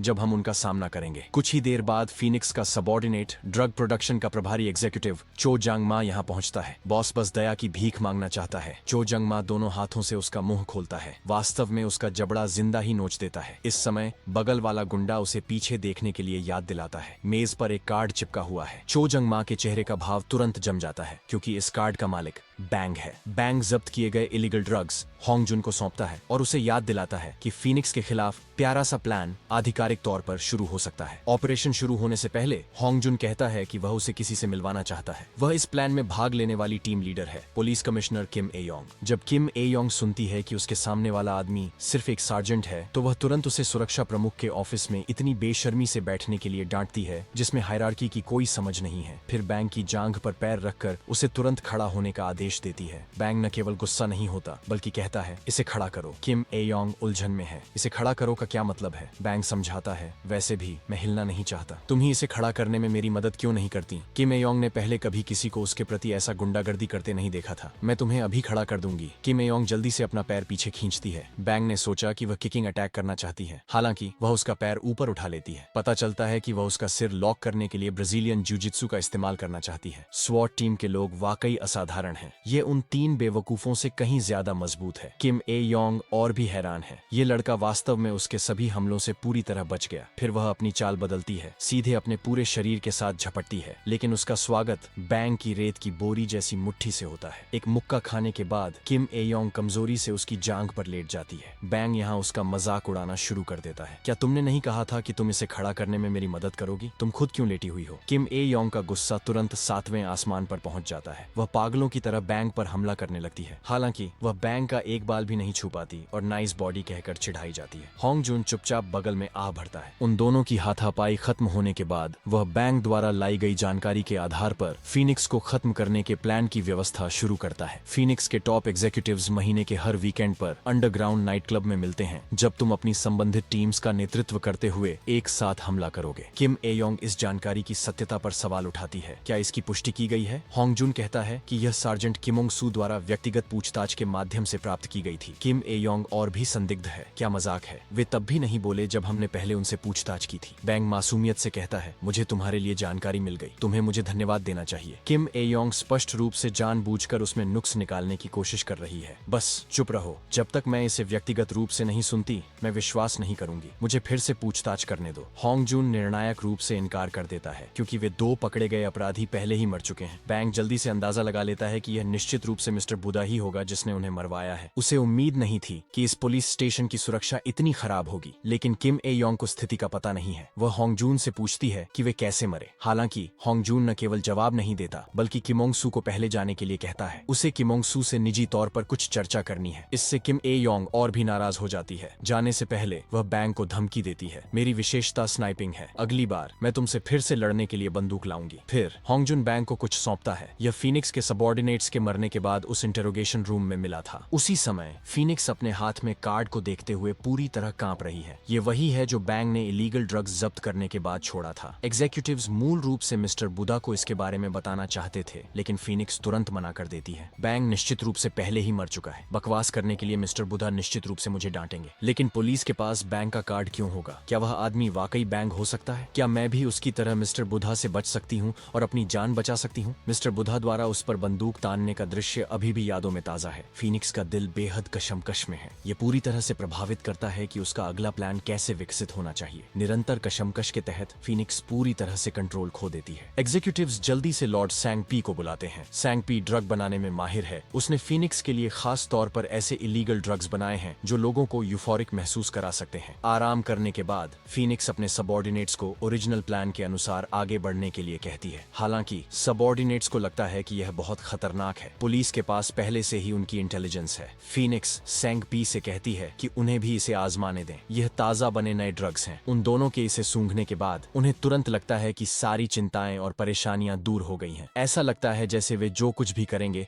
वह सुचारू रूप से चलेगा। फिर चलिए ओरिजिनल प्लान के अनुसार जारी रखते हैं। इस समय बैंग बहुत गुस्से में है। ऑड बॉल ट्रियो में अब केवल वही बचा है जो लड़ नहीं सकता। बाकी दोनों ने अस्पताल में लेटने के बहाने ढूंढ लिए और बाहर आने की हिम्मत नहीं की। बैंग बस उन्हें डांटना चाहता है, लेकिन अपनी बात बदलते हुए कहता है, यह काफी अच्छा है। जोयोंगी अभी भी सोचती है कि केवल उसके बचे होने से वह आराम कर सकती है। हालांकि बैंग अचानक उसे कसकर पकड़ लेता है। उन दोनों का न आना एकदम परफेक्ट है। हम एक प्राइवेट सीक्रेट क्लास ले सकते हैं, क्योंकि उसका शरीर कचरे जैसा दिखता है। न केवल मांसपेशियों की मात्रा कम है, बल्कि लचीलापन भी नहीं है। फील्ड कॉम्बैट के लिए पूरी तरह से अनुपयुक्त। अगर वह मिशन पर जाती है तो शायद मरने वाली पहली व्यक्ति होगी। बैंग ने शुरू में सोचा था कि इस तरह का व्यक्ति पुलिस ऑफिसर कैसे हो सकता है। बाद में उसे पता पता चला कि इस महिला की IQ बहुत ज्यादा है। उसे शहर के सभी रेस्टोरेंट के फोन नंबर जुबानी याद हैं। उसे ह्यूमन फूड डिलीवरी ऐप कहा जाता है। इसलिए बैंग उसकी शारीरिक कमियों को छोड़ने और उसकी बौद्धिक खूबियों को पूरी तरह से विकसित करने की योजना बनाता है। फिर एक 3 सेक्शन स्टाफ निकालता है और जोयोंगी से कहता है, जब स्टाफ छोटा हो जाए तो इसे ब्लेड वेपन की तरह समझो, जब ये फैल जाए तो इसे शील्ड वेपन की तरह समझो। आगे मैं तुम्हें व्यक्तिगत रूप से ट्रेन करूंगा। अगर तुम किसी मिशन पर मरना नहीं चाहती हो तो बेहतर होगा कि तुम ध्यान दो। जब हुआंग हिजुन और ली सेओंग युन पहुंचते हैं तो वे पूरी तरह दंग रह जाते हैं। बंग निर्वस्त्र है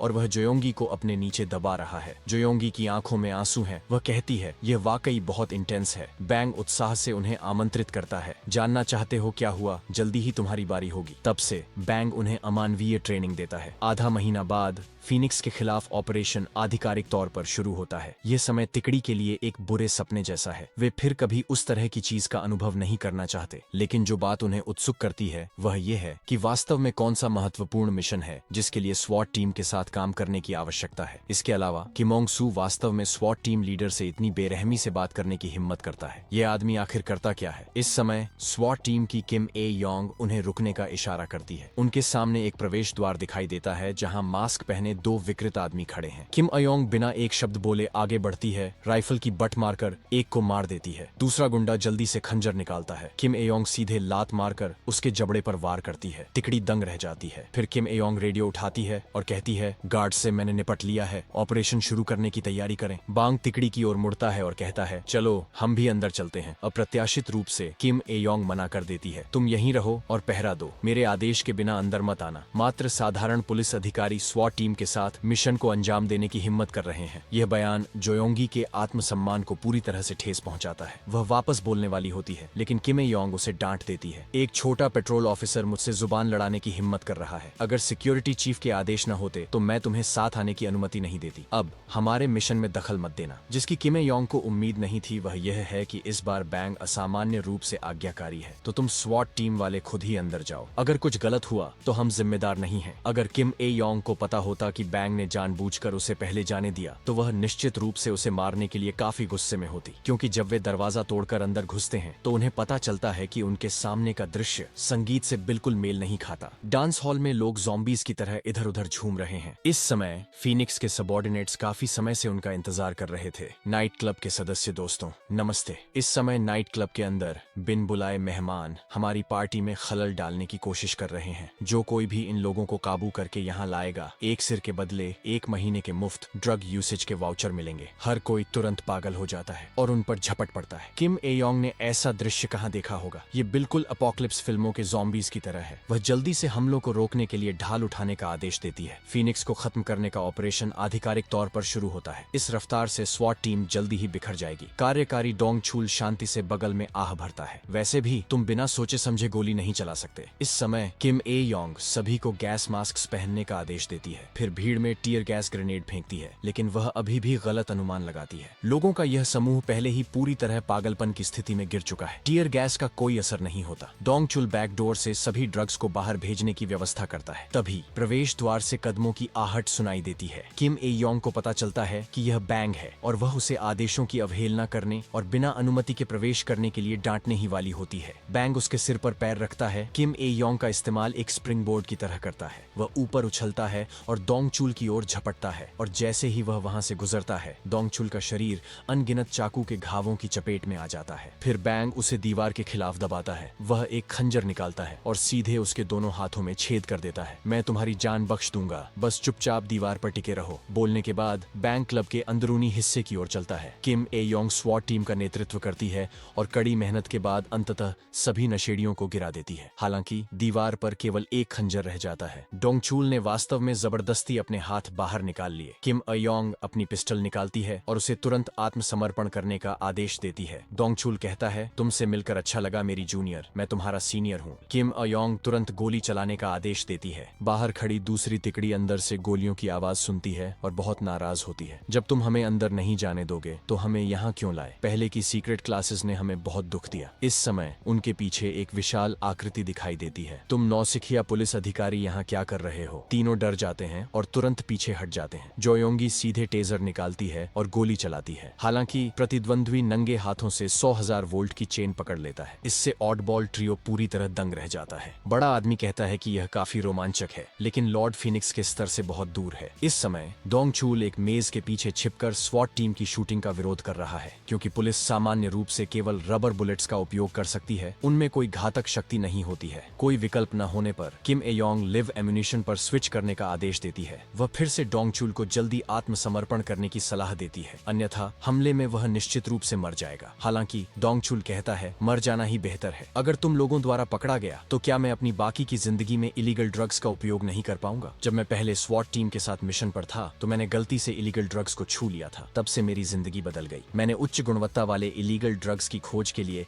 अपनी स्थिति का उपयोग किया, लेकिन इससे मेरे शरीर में जबरदस्त ड्रग रेजिस्टेंस विकसित हो गया, जिससे मैं किसी भी इलीगल ड्रग से संतुष्ट नहीं हो पाता। सौभाग्य से जब मैं सबसे ज्यादा दुखी था तो मुझे लॉर्ड फिनिक्स मिली। वह स्थानीय सबसे बड़े ड्रग ट्रैफिकिंग संगठन की पीछे की बॉस हैं। फिनिक्स अपने मुंह में लगी नीली लॉलीपॉप डोंग चूल को सौंपती है। यह शुद्धतम सामग्री से बनी है, क्या इसे चखना चाहते हो? डोंग चूल बस इसे हल्के से चखता है। यह उसे तुरंत उस दिन सूर्यास्त के समय दौड़ने की याद दिलाता है। वह उसकी खोई हुई जवानी थी। यह छोटी सी लॉलीपॉप उसे अभूतपूर्व प्रभाव देती है। फिनिक्स कहती है, जब तक तुम अब से मेरे साथ काम करोगे तुम्हें ऐसी बहुत सी चीजें मिल सकती हैं, लेकिन दिन में केवल एक। ज्यादा खाने से समस्याएं होंगी। अब डोंग चूल देखता है कि वह मरने वाला है, इसलिए वह एक साथ 5 लॉलीपॉप निकालता है। यह सोचना कि वह भविष्य में इन्हें नहीं खा पाएगा मौत से भी ज्यादा दुखद है। इलीगल ड्रग्स के ओवरडोज के कारण डोंग चूल पूरी तरह से अपना आपा खो देता है। वह स्वॉट टीम को अपने साथ दफन करना चाहता है। दूसरी तरफ बैंक क्लब के अंदरूनी हिस्से में पहुंच गया है। कई गुंडों से वह आसानी से निपट लेता है। कमरे में मौजूद सैंग पी ने काफी समय से लॉर्ड फिनिक्स को इस पुलिस ऑफिसर का जिक्र करते सुना है। वह शुरू में बैंक को पहले ढूंढना चाहती थी। उम्मीद नहीं थी कि प्रतिद्वंद्वी खुद ही आ जाएगा। हालांकि बैंक का एक वाक्य उसे डर का अनुभव कराता है। पहली पीढ़ी की फिनिक्स, क्या तुम्हें वह कार्ड मिला जो मैंने तुम्हें भेजा था? सैंग पी चौंक जाती है। तुम आखिर कौन हो? बैंक ने यह वाक्य अनगिनत बार सुना है, लेकिन वह इससे बिल्कुल नहीं थकता। आगे मैं तुम्हें पुराने स्वादों को याद करने के लिए भी मजबूर करूंगा। बैंक जानबूझकर उसे सस्पेंस में रखता है। तुम चेहरे के भाव पढ़ने में बहुत माहिर हो, तुम्हें अंदाजा होना चाहिए कि मैं कौन हूँ। सैंग पी मोहक अंदाज में कहती है, मुझे तुम में बहुत दिलचस्पी है, क्यों ना हम बैठकर कुछ चाय पिएं और बातें करें। हालांकि सैंग पी की छोटी चालें स्वाभाविक रूप से बैंक की आंखों से नहीं बच सकती। जब वह अपने सीने से एक पैच निकालती है और उसे अपने शरीर पर चिपकाने वाली होती है, बैंक बेरहमी से उसके चेहरे पर प्रहार करता है। तुम ड्रग डीलर्स में एक बात समान है, गुप्त रूप से पैच चिपकाते हुए बात करने का नाटक करना। इस कचरे को चिपकाने में समय बर्बाद करना सीधे कुछ और वार करने से बदतर है। बैंक की एक लात सीधे संग पी की बांह तोड़ देती है। इस समय उसके मुंह से कड़कड़ाने की आवाज आती है। पता चलता है कि उसने पहले से ही अपने मुंह में छिपी एक गोली चबा ली है। हालांकि बैंक उसके तौर तरीकों को अंदर बाहर से जानता है। क्या इसे दिन भर अपने मुंह में रखना असहज महसूस नहीं होता? बैंक बस उसके मुंह से गोली निकाल लेता है। संग पी सीधे ऊपर कूदती है, उसकी बांह को लॉक करने के लिए दोनों पैरों का उपयोग करती है, लेकिन पैच के एनहांसमेंट के बिना ये छोटी सी ताकत बैंक के सामने कुछ भी नहीं है। वह संग पी को जमीन पर बुरी तरह पटक देता है। जल्दी करो और मुझे बताओ कि फिनिक्स कहाँ छिपी है। तुम्हारे सबॉर्डिनेट्स मरने वाले हैं, फिर भी वह बाहर नहीं आएगी। इस तरह का कायर तुम्हारी सुरक्षा के लायक नहीं है। अचानक कोई बैंक की पीठ पर कुछ फेंकता है। पीछे मुड़कर देखने पर वास्तव में 3 बच्चे हैं जिन्होंने ड्रग्स लिए हुए हैं। एक लड़की बैंक पर बुरा आदमी चिल्लाती भी है। सैंग पी कहती है, तुम बहुत देर से आए। मैंने कहा जैसे ही तुम तेज हंगामा सुनो तुम्हें जल्दी से भाग कर आना चाहिए। वह छोटी लड़की एक चाकू लेती है और बैंक की ओर वार करती है। बैंक उसके सिर के पीछे वार करता है, जिससे वह बेहोश हो जाती है। अन्य 2 बच्चे भी चाकू लेकर झपटते हैं। बैंक उन्हें भी बेहोश कर देता है। सैंग पी इस समय का उपयोग पैच चिपकाने के लिए करती है। अब देखते हैं तुम क्या कर सकते हो। ये बच्चे बैंक को उसके अंधेरे बचपन की याद दिलाते हैं। वह उदास चेहरे के साथ पूछता है, फिनिक्स ने तुम्हें यह सब करने का आदेश दिया? सैंग पी उकसाते हुए कहती है, तो क्या? इससे बैंक तुरंत खूंखार हो जाता है। तो फिर जीने की उम्मीद मत करना। इस समय तिकड़ी उस बड़े आदमी द्वारा पीछा किए जाने पर अपनी जान बचाने के लिए भाग रही है। जोयोंगी भागते समय कोसती है, बैंक की सीक्रेट क्लास पूरी तरह से बेकार है। पता चलता है कि बैंक ने उन्हें क्लास में जो सिखाया था वह बहुत सरल है। भाइयों, आप सभी से मेरी एक छोटी सी विनती है। अगर आप अब तक यह वीडियो देख रहे हैं तो कृपया इसे लाइक, शेयर और कमेंट करके जरूर हाइप करें, ताकि इसे सही रीच मिल सके और आपके इस छोटे भाई को थोड़ी मदद मिल जाए। तो चलिए अब बिना किसी देरी के आगे की कहानी शुरू करते हैं। शार्प वेपन्स का उपयोग करते समय ऐसी जगह चुनें जहां बहुत सारी रक्त कोशिकाएं हों। जब तक आप इन हिस्सों पर पहले हमला करते हैं, साधारण लोग तुरंत ढेर हो जाएंगे, लेकिन उनके सामने वाला बड़ा आदमी साधारण नहीं है। तिकड़ी के घातक हमले वास्तव में उसे बहुत आरामदायक महसूस कराते हैं, इसलिए वे स्वॉट टीम से मदद का अनुरोध करने की तैयारी करते हुए अंडरग्राउंड क्लब में भागते हैं। हालांकि जमीन पर ज़ॉम्बीज़ की तरह लेटे हुए लोग उन्हें बहुत चौंका देते हैं। इन लोगों को आखिर क्या हुआ? इसके अलावा किम ए योंग को छोड़कर पूरी स्वॉट टीम मर चुकी है। बड़ा आदमी कहता है, डोंगचुल के लायक इसे इतनी जल्दी सुलझा लिया, लेकिन जल्द ही उसे डोंगचुल कोने में गतिहीन बैठा मिलता है। जाहिर है वह भी मर चुका है। पता चलता है कि कुछ मिनट पहले जोयोंगी ने लाइव एम्यूनिशन का उपयोग करने का आदेश दिया था। हालांकि डोंगचुल को कई गोलियां लगी थीं, लेकिन भारी मात्रा में इलीगल ड्रग्स का सेवन करने के कारण उसे कोई दर्द महसूस नहीं हुआ और उसकी ताकत और गति भी असाधारण हो गई थी। स्वॉट टीम को तुरंत चौंका दिया गया। डोंगचुल ने सुरक्षा तोड़ दी और किम ए योंग के पास पहुंचा गया जैसे ही वह ट्रिगर दबाने वाली थी। किम ए योंग जल्दी से झुकी और उसे लात मारकर उड़ा दिया। फिर उसने एक सबमशीन गन उठाई और डोंगचुल पर गोलियों की बौछार कर दी। इतनी गोलियां लगने के बाद वह मौके पर ही मर गया। किम ए योंग ने जल्दी से अपने सहकर्मियों की स्थिति की जांच करवाई। दुर्भाग्य से वह सहकर्मी पूरी तरह से सांस लेना बंद कर चुका था। इस समय डोंगचुल, जिसे मरा हुआ होना चाहिए, फिर से खड़ा हो जाता है। उसने भीड़ में स्मोक ग्रेनेड फेंका। दृश्य तुरंत धुएं से भर गया। एक स्वॉट सदस्य चिल्लाना ही चाहता था, आगे कोई है। अगले ही पल उसे सिर में गोली लगी। एक पल के लिए हर कोई घबराहट में गिर गया। सब चिल्ला रहे थे, गोली कहां से चली? डोंगचुल ने एक सहकर्मी के मरने पर घबराने के लिए उनका मजाक उड़ाया। तुम्हारे उपकरण इतने अच्छे हैं, लेकिन कौशल बदतर है। तुम्हारे सीनियर के तौर पर मुझे तुम्हें एक अच्छा सबक सिखाने दो। बस ट्रेनिंग फीस तुम्हारी जान देकर चुकानी होगी। इस धुंधले धुएं में हर गोली की आवाज का मतलब एक सहकर्मी का गिरना था। किम अयोंग ने पहली बार मौत के डर को महसूस किया। इस समय उसकी आंखों के सामने एक अजीब आकृति दिखाई दी। धुंधले तौर पर एक बंदूक पहले से ही उसकी ओर तानी हुई थी। किम एयोंग ने सोचा कि वह इस बार मर जाएगी। जब धुआं साफ हुआ तो उसे डोंगचुल पहले से ही मरा हुआ मिला। मौत से बची किम एयोंग को कोई राहत महसूस नहीं होती। अकेले जिंदा रहने का यह एहसास मौत से भी बुरा है। वह वास्तव में डर और निराशा का अनुभव करती है। जब बैंग एक खंजर का उपयोग संग पी के शरीर पर अनगिनत सुंदर घाव करने के लिए करता है, वह अंततः जान जाती है कि सामने खड़ा आदमी वास्तव में कौन है। वह साल पहली बार था जब संगपी ने बैंग को देखा था। मिस्टर बुधा ने उससे पूछा था कि उसके सामने वाला यह युवक कैसा दिखता है। वह इस बार नया पदोन्नत बैंग है। संगपी का जवाब तिरस्कार से भरा था। पहली नजर में वह पहली पीढ़ी के लॉर्ड बैंग से अधिक दुर्जय लगता है, लेकिन एक एहसास है कि वह चीजों को समेटना नहीं जानता। मिस्टर बुधा ने कहा, मुझे लगता है कि तुम्हारा दिमाग कॉन्ट्राबैंड से भुन गया है। तुम केवल सतह देखती हो। वह चीजों को खत्म करने में असमर्थ नहीं है, बल्कि वह इस सब का आनंद ले रहा है। जब वह पहली बार यहाँ आया था तो पहली पीढ़ी के बैंग ने उन सभी अनाथों को मार दिया था जो उसके साथ रहते थे। अब आओ और इसे ध्यान से महसूस करो। क्या उसके खंजर से बनाए गए अनगिनत घाव सुंदर नहीं दिखते? बिल्कुल गूलर के पत्तों की तरह। उससे ज्यादा बैंग बनने के लिए कोई और उपयुक्त नहीं है। हालांकि अब हर कोई जानता है कि बैंग से मिस्टर बुधा द्वारा निपट लिया गया है, लेकिन वह पूरी तरह से आश्वस्त है कि उसके सामने वाला यह पुलिस अधिकारी लॉर्ड बैंग ही है। इस तरह की तकनीक केवल उसी के द्वारा की जा सकती है। बैंग सैंगपी के चेहरे पर जोर से पैर पटकता है। तुम्हें बस मुझे यह बताना है कि फीनिक्स कहाँ छिपी है और मैं तुम्हें बिना किसी दर्द के मरने दे सकता हूँ। लेकिन सैंगपी खुलासा करने के बजाय टुकड़ों में कटना पसंद करेगी। पता चलता है कि जब सैंगपी पहली पीढ़ी की फीनिक्स के पद से हटी तो मिस्टर बुधा ने नई पदोन्नत फीनिक्स से उसे मरवा दिया था, लेकिन नई पीढ़ी की फीनिक्स ने उसे नहीं मारा। हालांकि सैंगपी ने इसके बजाय फीनिक्स के शराब के गिलास में जहर मिला दिया। फीनिक्स, जो हमेशा से मनोवैज्ञानिक रूप से कमजोर थी, जानना चाहती थी कि ऐसा क्यों हुआ। मैंने तुम्हारी जान बख्श दी। तुम मुझे क्यों मारना चाहती थी? क्या तुम मुझे पसंद नहीं करती? सैंगपी ने जवाब दिया, मैं तुम्हें कभी पसंद नहीं कर सकती थी। इस वाक्य ने फीनिक्स को पूरी तरह से तोड़ दिया। हर कोई मुझसे इतनी नफरत क्यों करता है? एक बार मेरी कायरता के कारण वे सब मुझे मारना चाहते थे, इसलिए मैंने और मजबूत बनने के लिए कड़ी मेहनत की और सफलतापूर्वक सत्ता में आई। अब वे फिर से मुझसे नफरत करते हैं क्योंकि मैं कॉन्ट्राबैंड का उपयोग करती हूँ। लेकिन तुम्हें मुझसे नफरत नहीं करनी चाहिए क्योंकि हम एक ही काम करते हैं। कैसा रहेगा अगर मैं इसे पी लूं और अब से तुम्हें मुझे हमेशा के लिए पसंद करना होगा? फिर फीनिक्स ने वास्तव में उसके ठीक सामने वह जहरीली शराब पी ली। हालांकि सभी 7 अंगों से खून बहने लगा, लेकिन उसकी आंखें उम्मीद से भरी थीं। उम्मीद कर रही थीं कि सैंगपी वास्तव में उसे पसंद कर सकती है। सैंगपी को एहसास हुआ कि वह बिल्कुल उसकी तरह थी। दोनों बेचारे लोग जीवित रहने की कोशिश कर रहे थे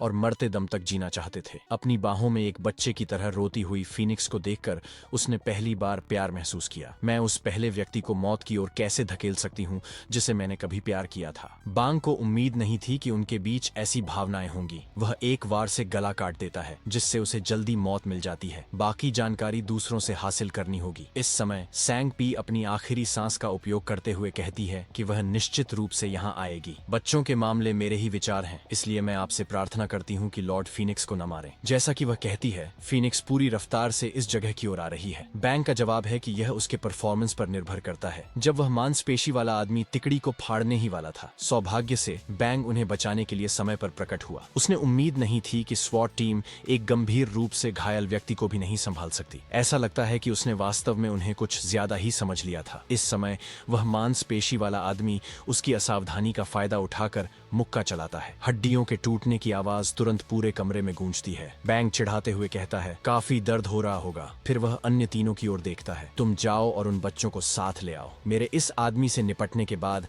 हम तुरंत ऑपरेशन खत्म करेंगे। हालांकि वह मांसपेशी वाला आदमी जमीन से 2 बंधकों को उठाता है, उन्हें ह्यूमन शील्ड्स के रूप में उपयोग करता है। चाहो तो गोली मारो। बैंग बिना किसी हिचकिचाहट के ट्रिगर दबाता है। गोली ठीक सकरे अंतराल से गुजरती है और उस भारी आदमी के कंधे पर लगती है। बैंग उसे शांत होने की सलाह देता है। कहता है कि उसे अभी उसकी जान नहीं चाहिए। चूंकि तुम्हारे सभी साथी मर चुके हैं, इसलिए तुम्हें मुझे जानकारी देने के लिए जीवित रहना होगा। भारी आदमी यह सुनकर पूरी तरह से अपना आपा खो देता है और लापरवाही से बैंग पर झपटता है। बैंग उसके पैरों पर कई गोलियां चलाता है, जिससे वह हिलने में असमर्थ हो जाता है। फिर वह जोयोंगी से मुख्यालय को रिपोर्ट करने के लिए कहता है कि मिशन पूरा हो गया है। उसने सोचा था कि यह ऑपरेशन संभालना आसान होगा, लेकिन इससे स्वॉट टीम को भारी नुकसान हुआ। किम एयोंग से उसकी उम्मीदें काफी अधिक थीं। चाहे कुछ भी हो, उसे अन्य तीनों की तुलना में मजबूत होना चाहिए था। फिर भी वह पूरी तरह से बेकार निकली। इस समय जोयोंगी वास्तव में मुड़ती है और उससे भारी आदमी को बांधने में मदद करने के लिए कहती है, क्योंकि वे उसे दबा नहीं पा रहे हैं। बैंग पूरी तरह से निशब्द है। तुम लोगों को पुलिस ऑफिसर्स नहीं होना चाहिए। अचानक एक मोटरसाइकिल तेजी से अंदर आती है। बैंग टक्कर से बचने के लिए तुरंत पीछे हट जाता है। फिर वह अपनी बंदूक उठाता है और निशाना साधने लगता है। मोटरसाइकिल मुड़ती है और ड्रैगन टेल दांव लगाती है। बैंग सीधे पीछे के पहिए से उड़कर गिरता है। जब सवार हेलमेट हटाता है तो वह वही पागल महिला, दूसरी पीढ़ी की फीनिक्स है। फीनिक्स उस भारी आदमी से कहती है कि सबको साथ लाओ और उसके पीछे आओ, समझाते हुए कि वह देर से आई क्योंकि वह भागने का रास्ता खोज रही थी। जब वह सुनती है कि उसके अलावा बाकी सब मर चुके हैं, तो फीनिक्स पूरी तरह से अविश्वसनीय दिखती है। बैंग खड़ा होता है और कहता है कि शक करने की कोई जरूरत नहीं है। तुमने सही सुना, वे सब मर चुके हैं। फीनिक्स गुस्से में अपने सीने के पास हाथ ले जाती है। वह 4 नीली कॉन्ट्राबैंड ड्रग की गोलियां निकालती है। वह कसम खाती है कि वह निश्चित रूप से उसे मार डालेगी। बैंग उसे चिढ़ाते हुए उकसाता है, ओह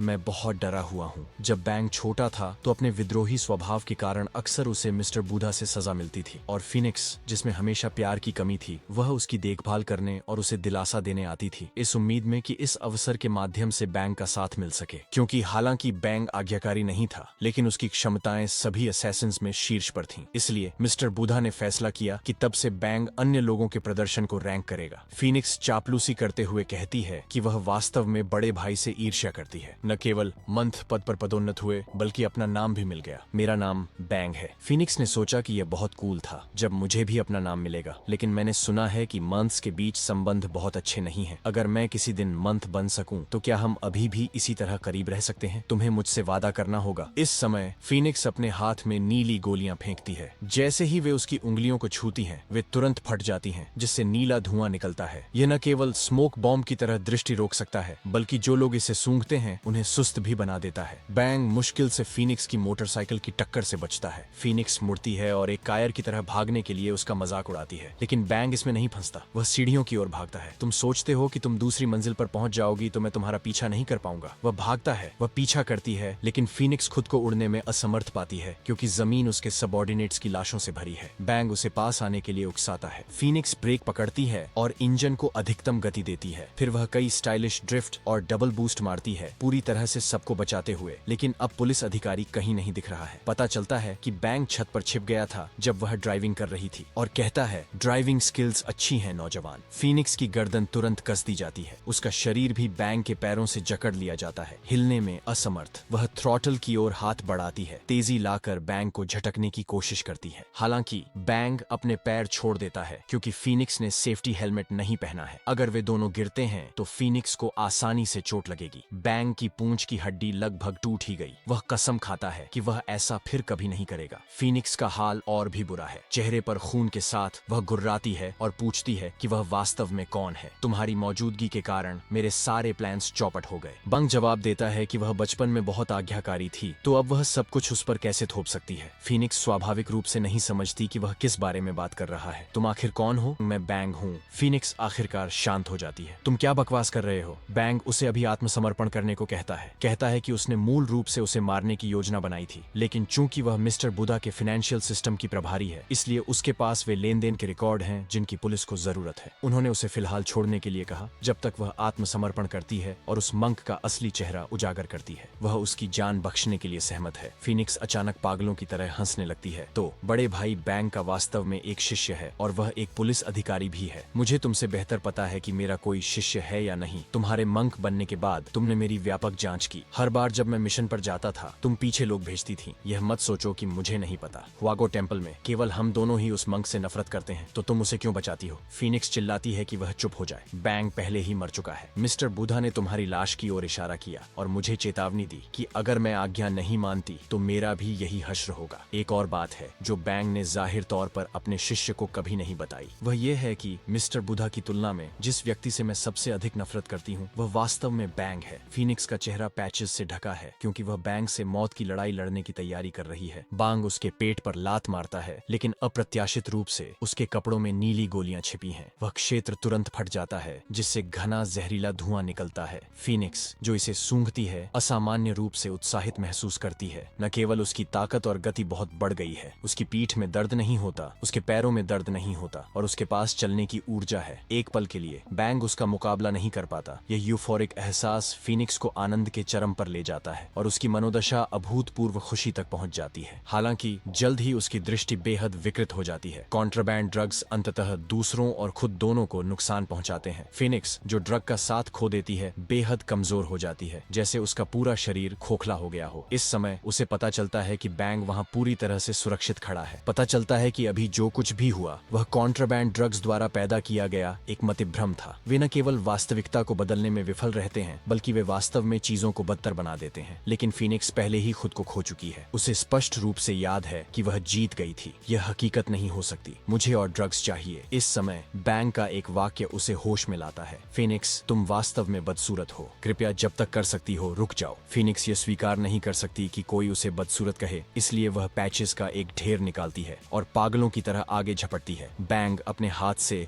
उसके पैचेस हटा देता है। फीनिक्स जो अपना विवेक खो चुकी है उन्हें उठाने ही वाली है। बैंग अपनी मुट्ठी ऊंची उठाता है और उसके सिर पर जोर से प्रहार करता है। जल्दी जाकर आत्मसमर्पण करो और ऐसा बदसूरत रूप दिखाना बंद करो। तेज दर्द आखिरकार फीनिक्स को होश में लाता है और बैंग को उसे आत्मसमर्पण करने के लिए कहते सुनकर वह कहती है कि वह ऐसा करने के बजाय मारा जाना पसंद करेगी। मौत की तुलना में मैं मिस्टर बुधा की सजा से अधिक डरती हूँ। बैंग समझाता है कि सैंग पी ने इसका अनुरोध किया था, इसलिए वह उसे मार नहीं सकता। फीनिक्स कहती है कि अगर तुम सच में बड़े भाई बैंग होते तो तुम सैंग पी को बिल्कुल नहीं मारते। वह उतना ही खुफिया जानता है जितना मैं। ऐसा इसलिए है क्योंकि सैंग बच्चों को निशाना बनाता है। तुम्हारी प्रतिक्रिया को देखते हुए तुम अनजान लगती हो। अच्छा है कि तुम नहीं जानती, वरना मैं तुम्हें भी उसके साथ तुरंत मार देता। तुम्हें उस मंक से इतना डरने की जरूरत नहीं है क्योंकि वह मेरा अगला निशाना है। फीनिक्स पहले तो दंग रह जाती है, फिर वह जोर से हंसने से खुद को नहीं रोक पाती। तुम वास्तव में मिस्टर बुधा को मारना चाहते हो। भाई बैंग भी मिस्टर बुधा द्वारा मारे गए थे। क्या तुम्हें लगता है कि तुम उन्हें मार सकते हो? बचपन से मैंने अमानवीय दुर्व्यवहार और प्रशिक्षण सहा, इसलिए मेरे शरीर की चोटें पहले से ही हड्डियों तक पहुंच गई थीं। और हालांकि इससे मुझे जल्दी मजबूत बनने में मदद मिली, लेकिन शरीर अंततः एक उपभोग्य वस्तु है और चोटें जमा होती रहती हैं। अंत में एक मिशन के दौरान मेरा शरीर पूरी तरह से टूट गया। उस समय मैं गंभीर रूप से घायल था। तुम्हें भी वह स्पष्ट रूप से याद होगा। लेकिन जो शरीर मुझे अब मिला है वह अलग है। एक पुलिस अधिकारी के रूप में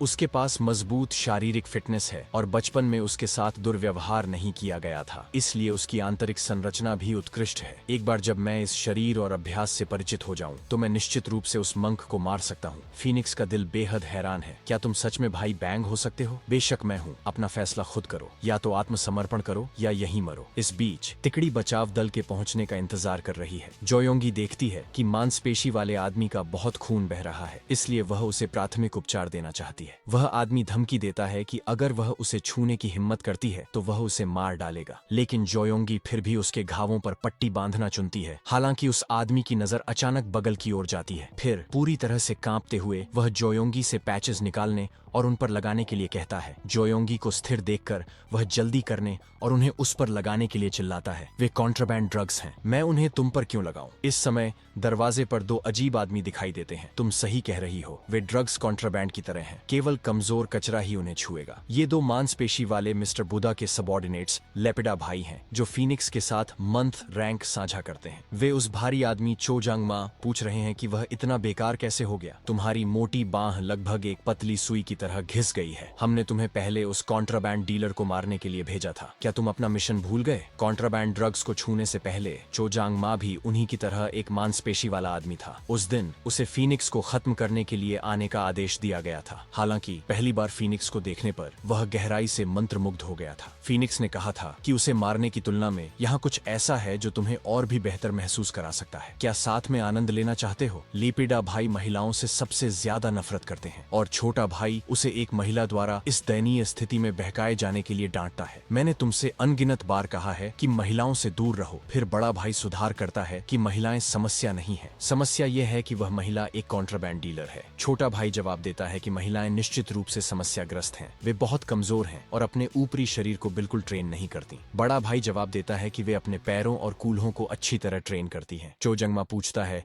कि वे यहाँ क्यों हैं। लेपेडा भाई जवाब देते हैं कि वे उस कॉन्ट्राबैंड डीलर को मारने आए हैं। वह अब कहाँ है? इस समय बैंग घायल फीनिक्स को अपनी पीठ पर लाद कर ले जा रहा है, क्योंकि वह आत्मसमर्पण करने के लिए सहमत हो गई है। फीनिक्स कहती है कि उसे इस तरह ले जाना उसे अतीत की याद दिलाता है। क्या तुम्हें याद है जब हम पहली बार मिले थे? उस समय मिस्टर बुधा ने फीनिक्स को बैंग के सामने लाया था। वह अकेला बच्चा है जिसने इस बार परीक्षा पास की है। अब से तुम दोनों साथ काम करने वाले साथी बनोगे, उसका और मार्गदर्शन करो। हालांकि बैंग ने जल्द ही फीनिक्स का रहस्य खोज लिया। इतनी कमजोर क्षमताओं के साथ वह संभवतः परीक्षा पास नहीं कर सकती थी। फीनिक्स ने कबूल किया कि वह लाशों के ढेर में छिप गई थी और जब उसने फिर से अपनी आंखें खोली तो केवल वही अभी तक जिंदा थी। कृपया इसके बारे में मिस्टर बुधा को मत बताना। जब तक आप मुझे आदेश देंगे मैं कुछ भी करने को तैयार हूँ। मैं बस जीना चाहती हूँ। फीनिक्स की जीने की तीव्र इच्छा को देखकर बैंग ने न बताने का वादा किया, क्योंकि जब मैंने परीक्षा पास की थी तो मैंने पहले ही अपना मन बना लिया था। मैं अपने साथी को कभी उसकी जान नहीं खोने दूंगा। फीनिक्स अचानक अपनी छोटी उंगली बढ़ाती है। क्या आप इस वादे को निभा सकते हैं? माँ कहती थी कि एक बार जब आप पिंकी प्रॉमिस कर लेते हैं तो आपको अपनी जुबान पर कायम रहना चाहिए। क्या आप मेरे साथ वादा करेंगे? हालांकि मिस्टर बुधा को अभी भी इसके बारे में पता चल गया। उसके बाद जहर पिलाए जाने का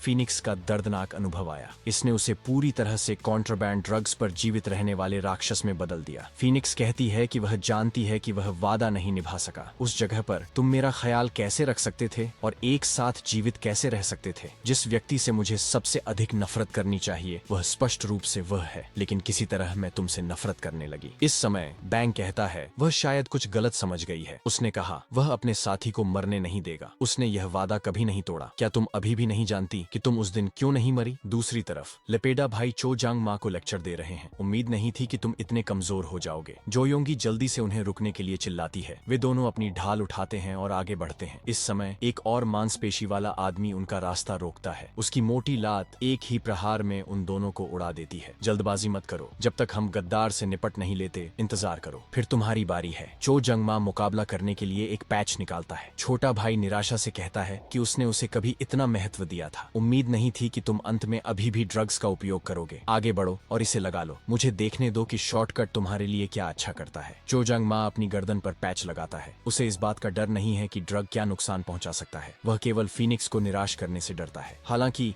अगले ही पल चो जंग मा का सिर सीधे एक मुक्के से उड़ जाता है। तुम वास्तव में दयनीय हो। अब तुम पुलिस अधिकारी की बारी है। लेपिडा भाइयों के चेहरे अचानक बेहद उत्साहित हो जाते हैं। लगभग गलत अंदाजा हो गया था ध्यान से देखते हुए। तुम में से कई काफी स्वादिष्ट लग रहे हो। लेपिडा भाइयों का शौक वास्तव में लोगों को खाना है और छोटे भाई को कभी भी महिलाओं को खाना पसंद नहीं है। हालांकि इन पुलिस अधिकारियों ने बहुत सारे कपड़े पहने हैं। वह एक नजर में बता सकता है कि उनके शरीर अच्छी तरह से प्रशिक्षित हैं। छोटा भाई हुआंग हिजुन की ओर इशारा करता है और पूछता है कि उसने कौन सा खेल किया है। कितने सालों से बॉक्सिंग? 10 साल से ज्यादा। जोयोंगी बेताबी से कोसती है, क्या तुम बेवकूफ हो? तुम सब कुछ क्यों बता रहे हो? छोटा भाई बहुत संतुष्ट है और तालियां बजाता है। तुम्हारा शरीर बहुत अच्छा है, मुझे ये वास्तव में पसंद है। फिर वह ली स्योंगयुन से पूछने के लिए मुड़ता है, लेकिन जोयोंगी जल्दी से चिल्लाती है कि जवाब न दे। तुम इन दो पागलों से क्यों बात कर रहे हो? इस समय बड़े भाई को नया शिकार मिल गया लगता है। ध्यान से देखो, वह महिला भी बहुत जबरदस्त है। जोयोंगी डर जाती है और जल्दी से मना करती है, लेकिन जिस व्यक्ति के बारे में वह बात कर रहा है वह स्वॉट अधिकारी किम ए योंग है। फिर बड़ा भाई तुरंत उस पर हमला करता है। जोयोंगी उसे रोकना चाहती है, लेकिन पता चलता है कि हुआंग हिजुन को भी उस विकृत आदमी द्वारा दबाया जा रहा है। लेपेडा भाई एक साथ आंखों पर पट्टी बांधते हैं और अपना मुंह खोलते हैं। अब मैं धीरे धीरे आनंद लेने जा रहा हूँ। भाइयों,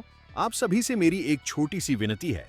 अगर आप अब तक यह वीडियो देख रहे हैं तो कृपया इसे लाइक, शेयर और कमेंट करके जरूर हाइप करें, ताकि इसे सही रीच मिल सके और आपके इस छोटे भाई को थोड़ी मदद मिल जाए। तो चलिए अब बिना किसी देरी के आगे की कहानी शुरू करते हैं। दूसरी तरफ जब फिनिक्स बैंग को यह कहते हुए सुनती है कि वह उसकी वजह से नहीं मरी, तो वह कहती है कि यह स्पष्ट रूप से इसलिए था क्योंकि उसने ड्रग्स के प्रति प्रतिरक्षा विकसित कर ली थी। बैंग समझाता है कि जब वह उसे प्रशिक्षित कर रहा था तो वह इस निष्कर्ष पर पहुंचा था कि उसमें युद्ध के लिए कोई प्रतिभा नहीं थी। चाहे वह उसे कितना भी प्रशिक्षित क्यों न करे, अंततः उस मंक द्वारा उसे छोड़ दिया जाएगा। जब तक एक दिन पिछले बैंग ने उसे ढूंढ कर कहा कि उसके पास उस छोटी बच्ची को बचाने का एक तरीका है, क्योंकि वह जानता था कि जहर किससे बना है। जब तक वह अब से इसे धीरे धीरे अवशोषित करती है और प्रतिरक्षा विकसित करती है, वह बाद में जीवित रह सकती है। ठीक उसी तरह बैंग की 2 पीढ़ियों ने एक निजी सौदा किया। बाद में बैंग अक्सर फिनिक्स के लिए जहर वाला भोजन लाता था ताकि उसका शरीर ड्रग्स के प्रति प्रतिरोधक क्षमता विकसित कर सके। इसी तरह वह उस मंक के हाथों से बच गई, लेकिन फिनिक्स को विश्वास नहीं है कि यह सच है। बैंग पूछता है कि क्या उसे बचपन में अचानक एलर्जी की प्रतिक्रिया होना याद है। वह प्रतिरक्षा विकास प्रक्रिया के दौरान एक साइड इफेक्ट था। फिनिक्स पूछती है कि उसने उसे पहले क्यों नहीं बताया। अगर मैंने तुम्हें बताया होता और गलती से तुम्हारी जुबान फिसल जाती तो हम दोनों मर जाते। जब उस मंक को पता चला कि तुम्हारी प्रतिरक्षा पहली फीनिक्स से भी मजबूत थी, तो उसने तुम्हें दूसरी फीनिक्स के रूप में तैयार करने के लिए अधिक जहरीले ड्रग्स का उपयोग करने की योजना बनाई। इसलिए मैंने तुम्हारे साथ भागने का अवसर खोजने की योजना बनाई। हालांकि जब मैं तुम्हारे कमरे में गया तो मुझे हर जगह कॉन्ट्राबैंड ड्रग्स मिले। अभी ड्रग्स का उपयोग करने के बाद तुमने कहा था कि यह जगह स्वर्ग है, इससे बेहतर कोई जगह नहीं है। फिर तुमने अपनी बाहें खोली और कहा, बड़े भाई चलो साथ में कुछ मजेदार करते हैं। ड्रग्स द्वारा बदली गई फीनिक्स एक अलग व्यक्ति लग रही थी। बैंक को पछतावा होने लगा कि उसने उसे पहले ही मरने क्यों नहीं दिया। इस समय फीनिक्स पूछती है कि वह उस दिन खुद क्यों नहीं भागा। बैंक कहता है कि वह नहीं जानता। अचानक बाहर से एक चीख आती है। फीनिक्स तुरंत चो जंग मा की आवाज पहचान लेती है। वह उन्हें चो जंग मा को चोट पहुंचाने से रोकने के लिए चिल्लाती है। हालांकि अगले ही पल दोनों अपने सामने के दृश्य से दंग रह जाते हैं। लेपेडा भाई शिकार करने वाले कुत्तों की तरह किम ए योंग और हुआंग हिजुन को नोच रहे हैं। आंखों पर पट्टी बांधे उन दोनों के मुंह में खून और मांस है। जाहिर है वे पूरी तरह से अपनी मानवता खो चुके हैं। असामान्य रूप से विकसित मांसपेशियों वाले लेपिडा भाइयों की यह जोड़ी वास्तव में बचपन में बहुत दुबली पतली थी। एक भाई को जन्मजात निचले अंगों का शोष था, दूसरे को ऊपरी अंगों की मांसपेशियों में कमजोरी थी। ठीक उनके शारीरिक दोषों के कारण बूढ़े मंक ने उन्हें छोड़ने का फैसला किया। सभी निकाले गए बच्चों को भूखे मरने के लिए एक कमरे में बंद कर दिया गया था। हालांकि भाई इतनी दयनीय मौत मरने के तैयार नहीं थे, इसलिए उन्होंने अपने प्रयासों से अपना भाग्य बदलने का संकल्प लिया। उन्हें हर दिन हाई इंटेंसिटी ट्रेनिंग से गुजरना पड़ता था। अन्य बच्चे भाइयों के सप्लीमेंट्स बन गए। महीनों बाद जब बूढ़ा मंक लाशों को साफ करने आया तो वह यह देखकर हैरान रह गया कि ये 2 भाई जीवित बच गए थे और यहाँ तक कि अपनी जन्मजात अंगों की विकलांगता पर भी काबू पा लिया था। जब वे बड़े हुए तो कमजोर ऊपरी अंगों वाले भाई को चौड़े कंधे मिले और निचले अंगों के शोष वाले भाई को हाथी जैसी मोटी टांगे मिली।